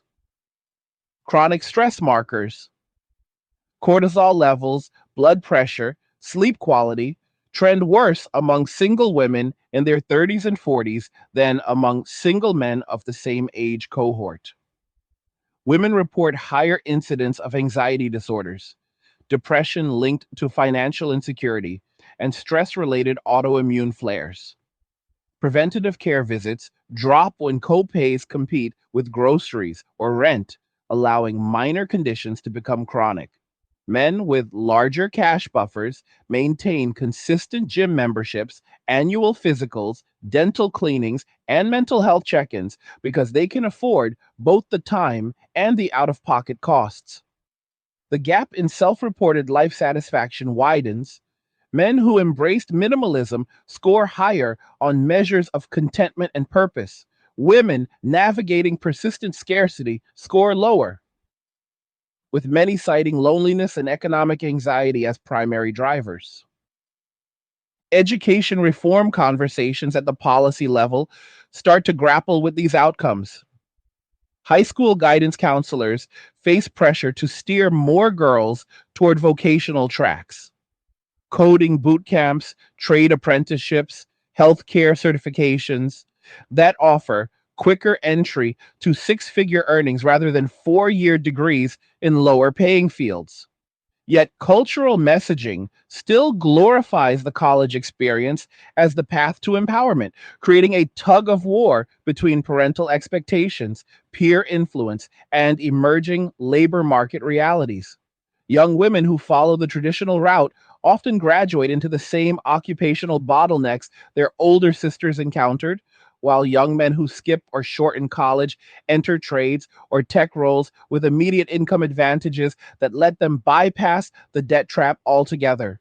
The pipeline mismatch guarantees that the next decade will see even larger cohorts of credentialed women competing for scarce white collar positions, while credentialed light men fill in demand blue collar and technical roles with less competition. The cumulative weight of these changes forces a reconsideration of what independence actually means when stripped of its romantic and cultural halo. For many women, the term once implied freedom from male provision, paired with the expectation that male attention and resources would remain available in the background. That background assumption has collapsed, leaving independence to stand naked against inflation, automation risk, housing costs, debt servicing, and social isolation. The version of independence now required demands a level of financial discipline, career pragmatism, geographic flexibility, and emotional self reliance that few were prepared for, and fewer still have fully embraced. Men arrived at a parallel version earlier. Independence is the deliberate minimization of obligations and maximization of optionality, and have therefore built a head start that continues to lengthen. The path forward for women who wish to close the gap narrows to a set of hard, compounding choices. Acquire skills that pay immediately and resist automation, plumbing, electrical work, commercial trucking, cloud architecture, cybersecurity, heavy machinery operation, rather than credentials that delay earnings. Move to regions where median female income covers median rent without consuming more than 30% of take home pay. Smaller cities in the Midwest, inland California, parts of the Southeast or Mountain West. Slash every category of spending that does not directly preserve health, employability, or shelter, appearance maintenance beyond basic hygiene, subscription creep, frequent dining out, impulse purchases disguised as self care.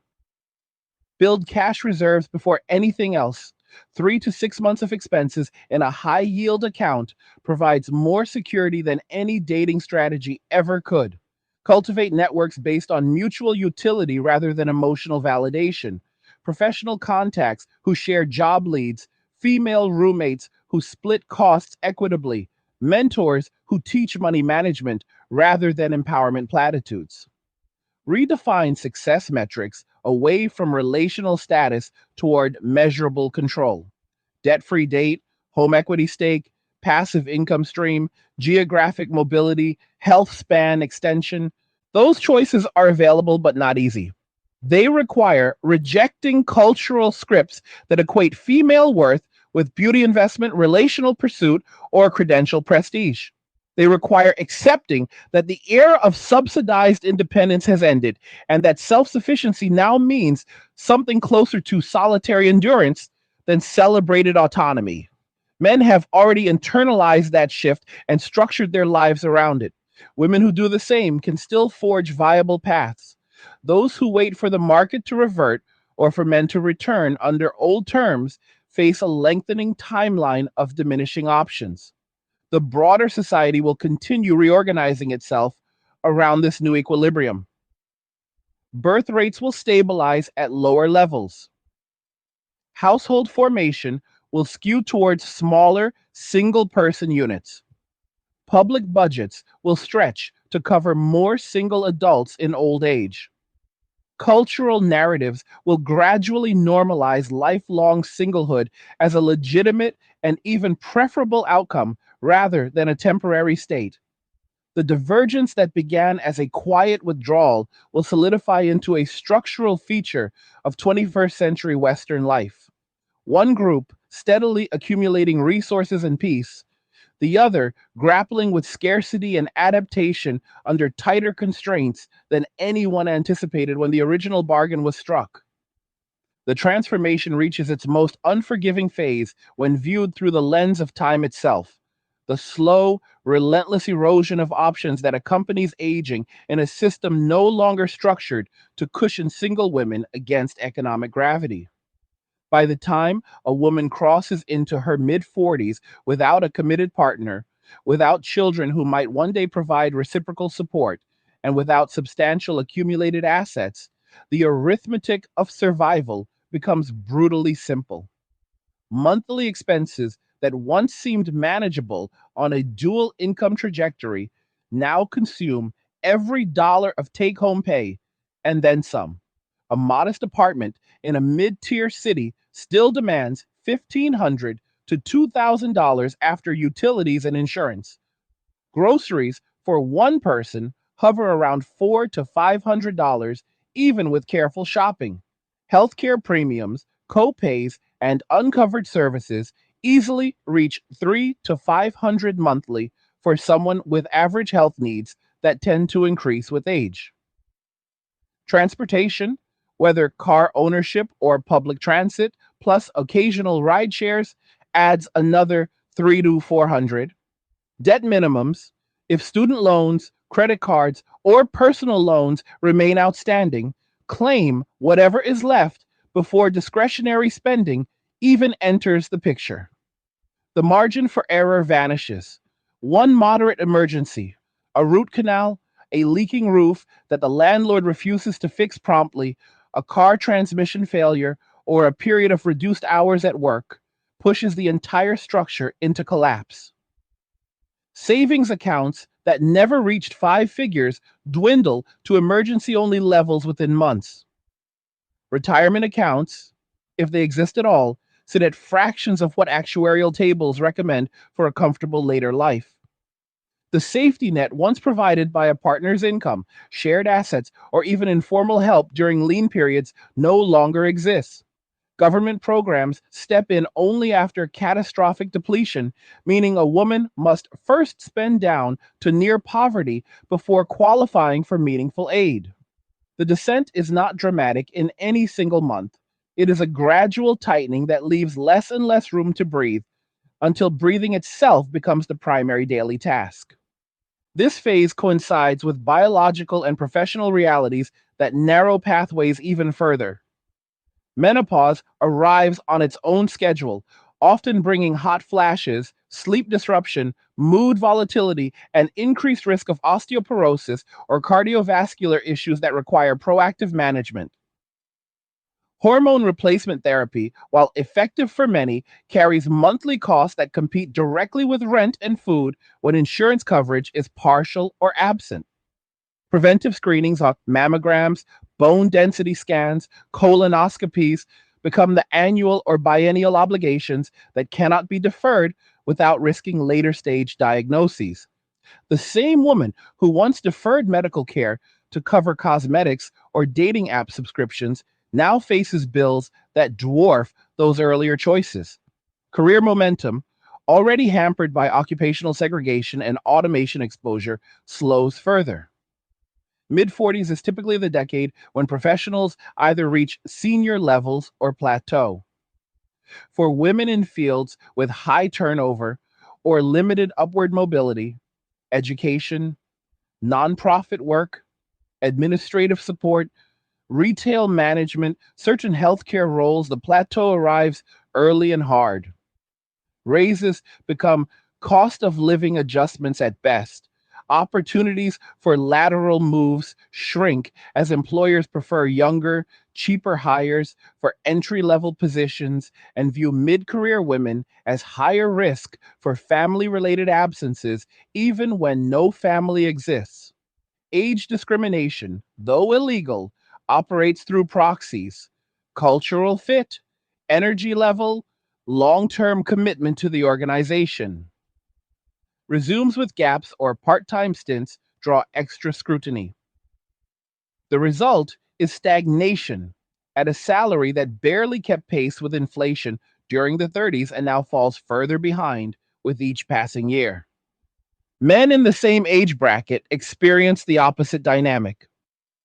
Those who maintained minimal obligations throughout their 20s and 30s enter their 40s with paid off vehicles, growing investment portfolios, home equity, or at least no rent burden if living with family or in low cost setups, and careers that have benefited from uninterrupted focus. They switch jobs more freely because they carry no spousal insurance needs or child related scheduling constraints.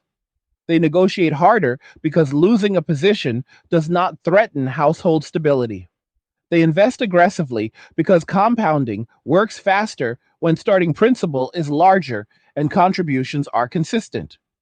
The psychological freedom compounds the material advantage. No pressure to impress potential partners through conspicuous consumption, no guilt over prioritizing personal goals, no emotional labor expended on maintaining relational harmony.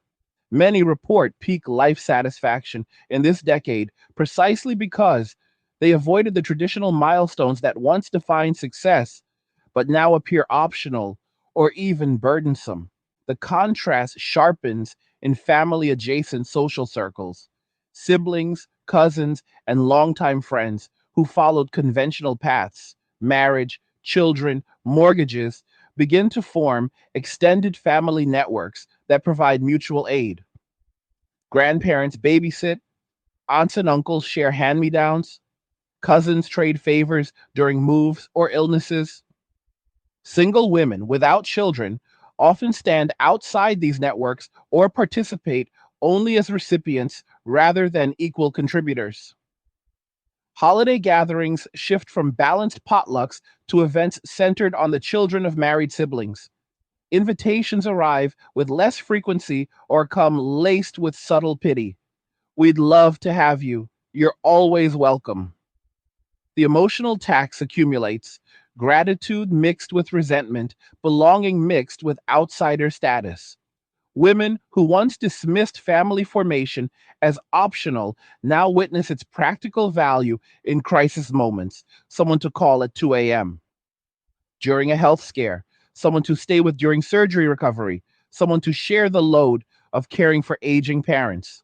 Without that built in support, the entire burden falls on the individual, and the individual's resources are already stretched to breaking. Aging parents introduce another acute pressure point. Women remain the default caregivers in most families, even when they are single and earning less than their brothers. The expectation persists that the daughter will coordinate doctor appointments, manage medications, handle paperwork, and often provide hands on care during declines. If parents live in a different city, the logistics multiply: travel costs, time off work without pay, overnight stays that require pet sitting or house sitting arrangements. And if parents require assisted living or in home aids, the private pay portion before Medicaid spend down can drain whatever modest savings exist. Sons, particularly those who remained single, frequently contribute financially but lessen direct time and emotional labor, preserving their own margins while the daughter's margins disappear entirely. The role reversal never arrives. No adult children step in to care for the now aging woman who once deferred her own life to care for others.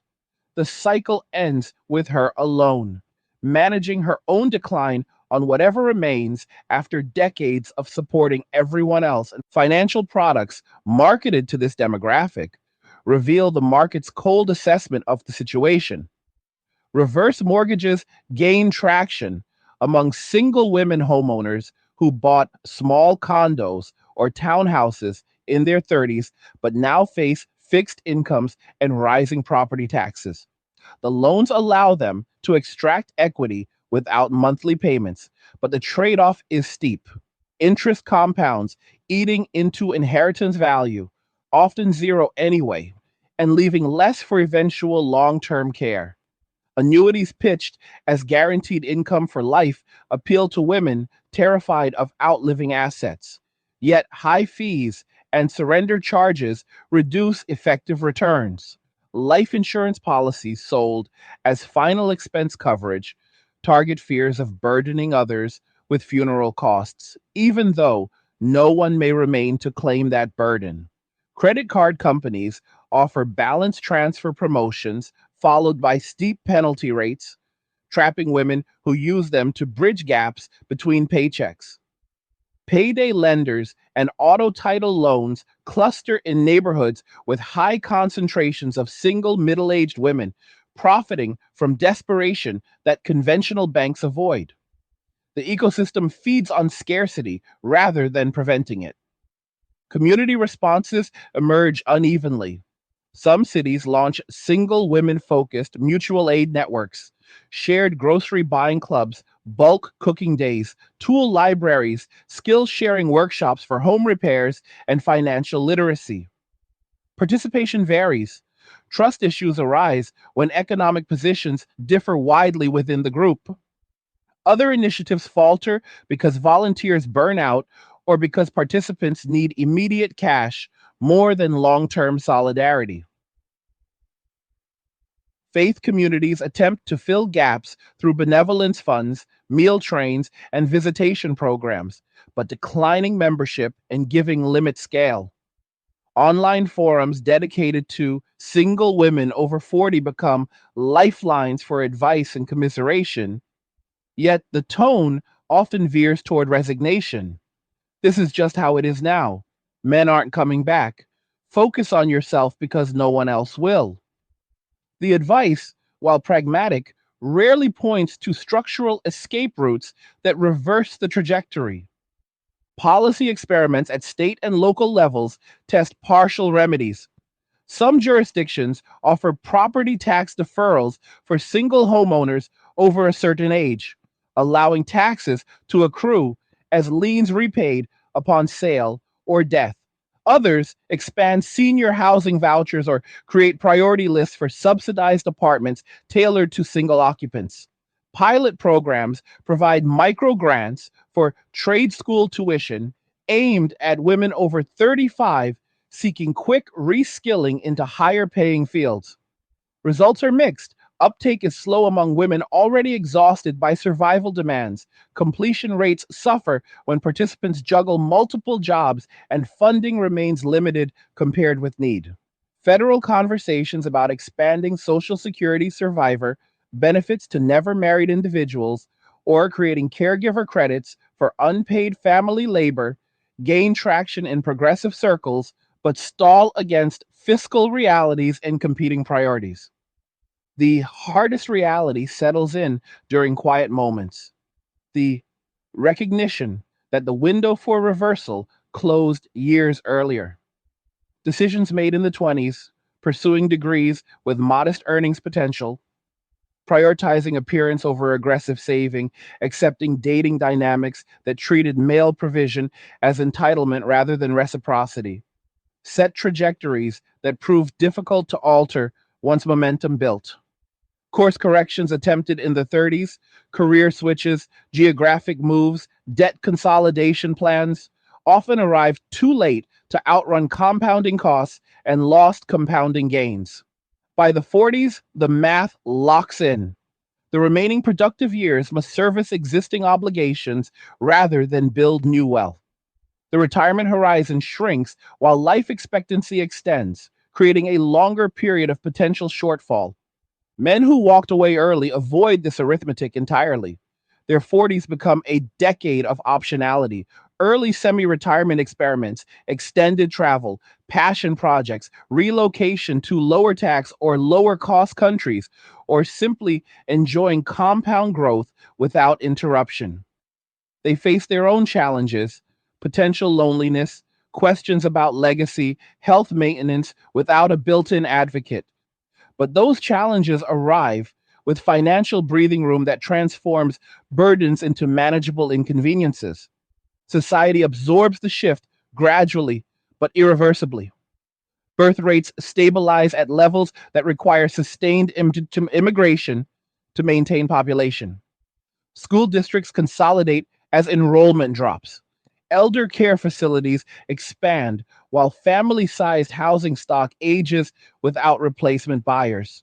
Cultural products increasingly portray singlehood as default rather than deviation.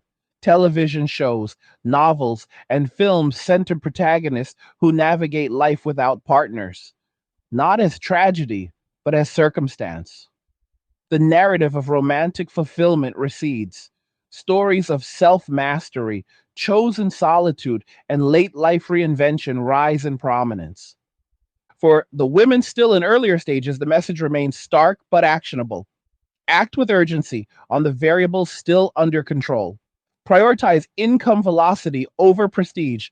Choose the $60,000 trade job over the $40,000 office role with a fancier title.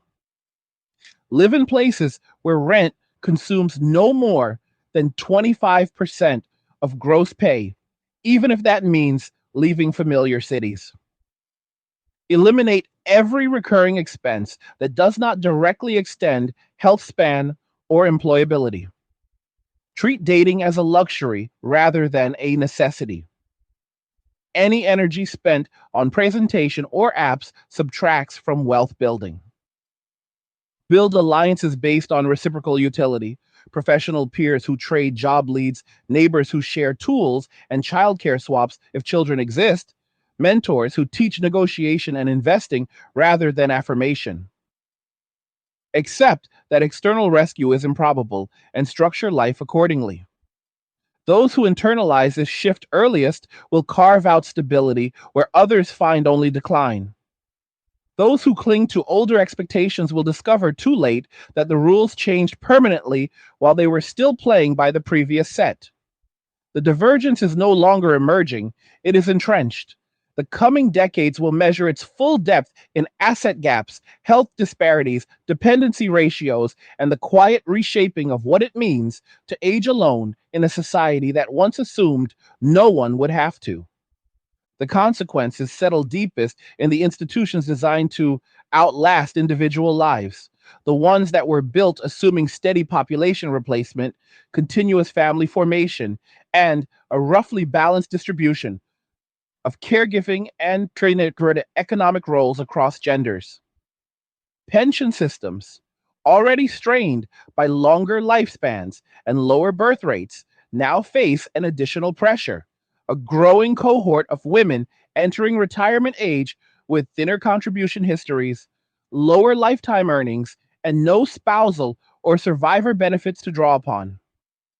Social Security's average monthly benefit for never married women hovers well below that of never married men in the same birth cohorts, reflecting decades of interrupted work, part time roles, and lower paying occupations.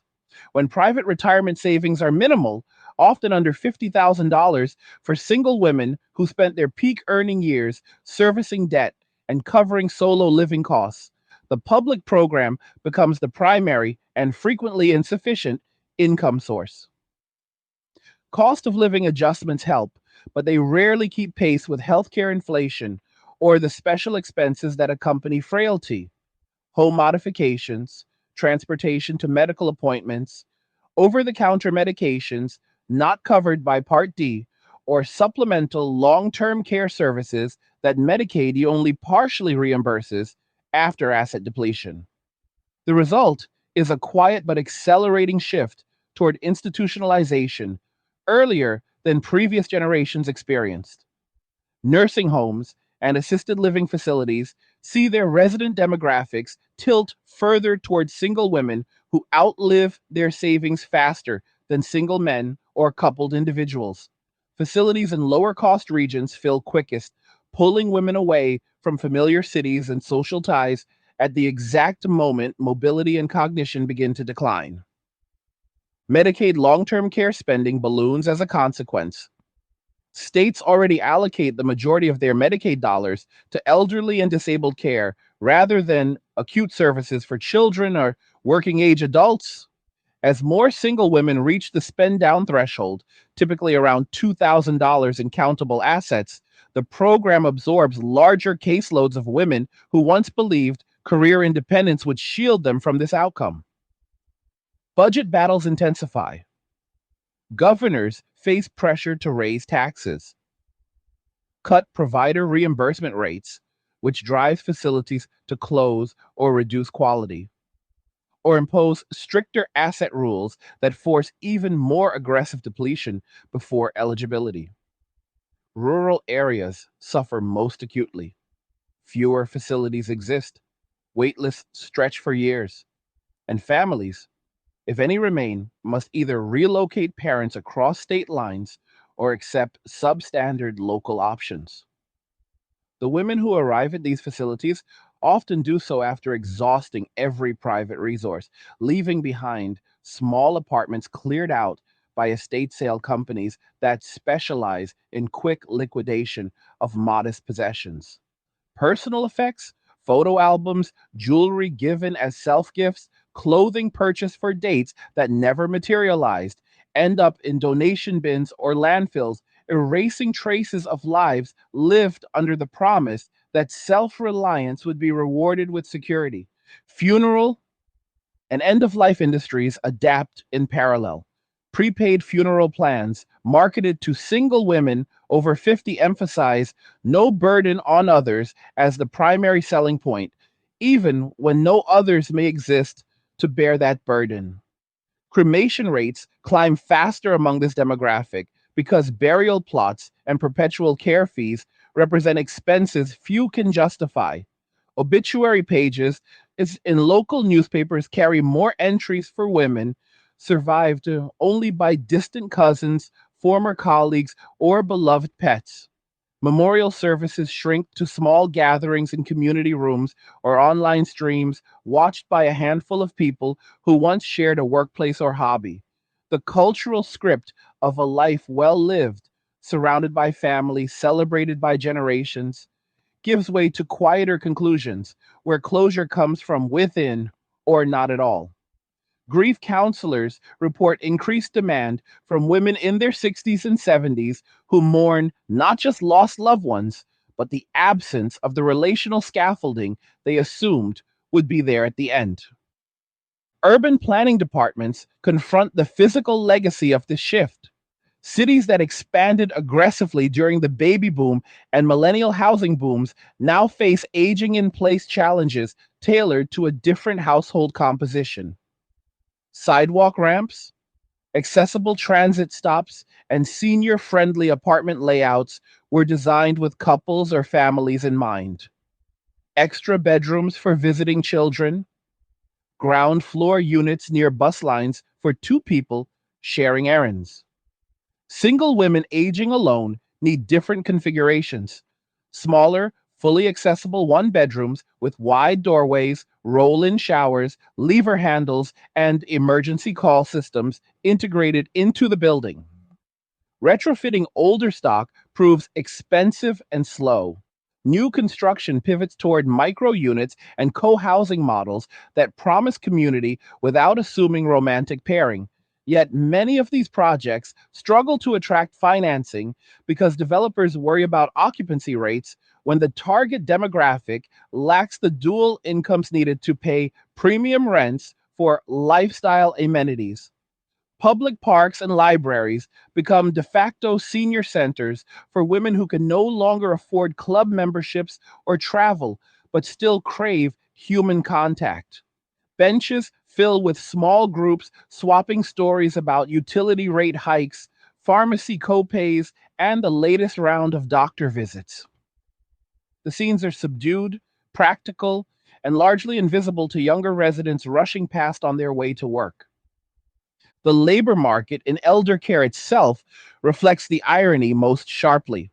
The same fields that once employed large numbers of women, home health aides, certified nursing assistants, personal care attendants, now face chronic shortages because the pay remains too low to attract new entrants while the work grows more demanding. Single women who spent their working lives in these roles often become the clients later, cared for by younger immigrants or women from lower wage countries who themselves hope to avoid the same trajectory. The chain of care stretches globally. Daughters in the Philippines or Mexico send remittances home while caring for elderly Americans who have no daughters of their own nearby. The arrangement is efficient on paper, but emotionally hollow for the recipient who once expected familial reciprocity rather than paid professionalism. Inheritance patterns shift as well. Traditional estate planning assumed the assets passing down to children or grandchildren, with tax strategies built around that flow. When childlessness rates climb and marriages never form, many women's modest estates, perhaps a small condo, a paid off car, a few thousand in a checking account, end up going to nieces, nephews, charities, or the state through a sheet if no heirs are located.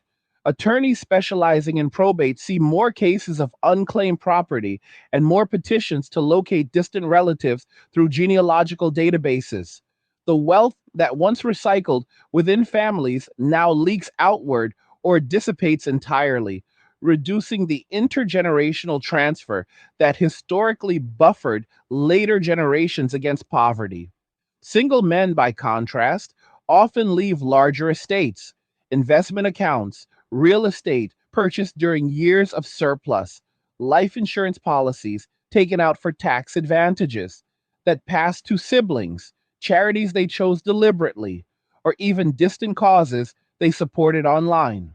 The net effect is a subtle redistribution away from female line descendants toward male line or institutional recipients. Cultural memory adjusts slowly but perceptibly. Historians and sociologists begin framing the period from roughly 2015 to 2040 as a transitional era when one model of gender interdependence collapsed before a new equilibrium could stabilize.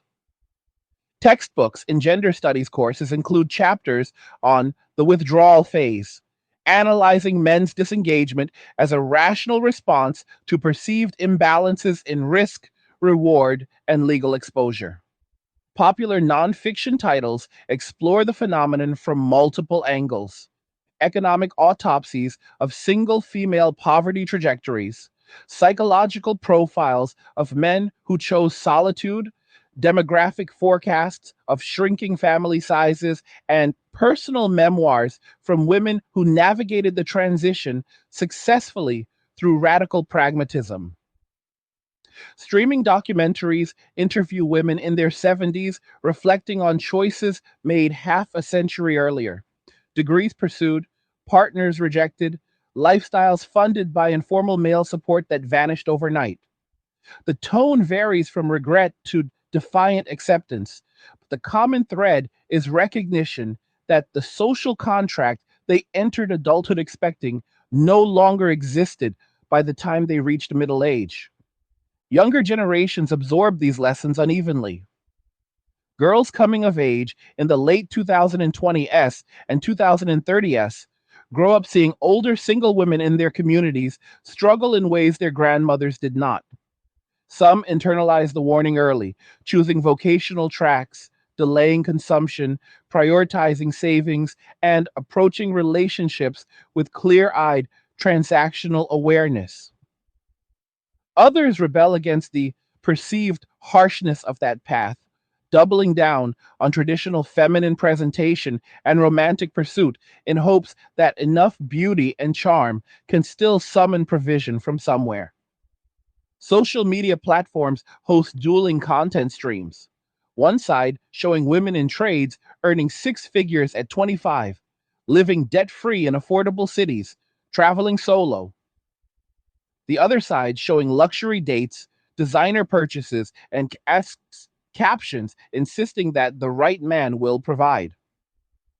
The algorithms reward both, but the material outcomes favor the first group over time. Employers in knowledge intensive industries begin to notice a subtle brain drain on the female side.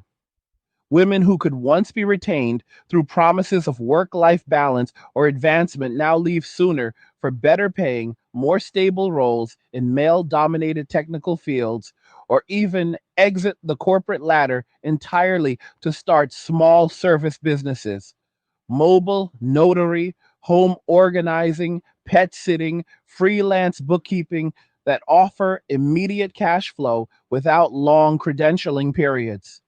The companies that lose them struggle to replace institutional knowledge and client relationships built over years. Diversity metrics look strong on paper, equal or higher female representation in entry cohorts. But retention and promotion gaps widen at every level above manager. Boards quietly discuss the leaky pipeline without naming the underlying driver. Women facing higher personal financial risk leave faster when better options appear. The final settling point arrives when society stops treating the divergence as a crisis to be solved and begins treating it as a permanent feature of the landscape. Tax codes evolve to reflect single adult households as the modal form rather than the exception. Zoning laws loosen to allow more accessory dwelling units, tiny home communities, and multi generational setups among unrelated adults. Healthcare delivery shifts toward concierge models for those who can pay, expanded telehealth for those who cannot. Cultural products stop romanticizing coupledom as the default happy ending and start portraying a wider range of fulfilling conclusions. Solitary achievement, chosen communities, late found purpose. The language changes, partner gives way to significant person or disappears altogether. Family expands to include chosen networks rather than blood or marriage ties. For the women who reach the stage, having made the hard pivots earlier, skills upgraded, costs crushed, networks built on utility, expectations realigned, the outcome is survivable and sometimes quietly satisfying. They maintain modest homes, travel locally, volunteer in ways that give structure to days, and find meaning in competence and self mastery. For those who do not pivot, the outcome is narrower: subsidized housing if eligible, food assistance, Medicaid covered care, and a life circumscribed by budgets and bureaucracies. The difference between the two groups traces back to decisions made when time still existed to compound in one direction or the other. The story ends not with collapse, but with adaptation. A society that once distributed risk through near universal pairing now distributes it through individual preparation and institutional safety nets stretched thin. Men who walked away built the foundation for their own security first. Women who recognize the same imperative while options remain open can still do likewise. Those who wait longer find the foundation already set in concrete, the path forward steeper, and the view from the top reserved for those who started climbing sooner. That's the 1 hour gang hitting the end again. If you're still here after all that, you've got serious endurance, and I appreciate you sticking with it. If these angry guy, Angel Eye deep dives are hitting the mark, and you want to keep the fire burning, you can grab me a Red Bull. Links in the description. Hit the comments and tell me which part of this landed heaviest for you. Do you see the same long-term trajectory playing out around you? What piece feels most locked in and impossible to reverse? Let's read your take. Like the video if it earned it. Don't forget to subscribe if you haven't already. And if this one moved you, share it with someone who needs to hear it. All roads lead to MWA, men walking away, and cheers. Nothing says you care like crypto. Nothing can compare.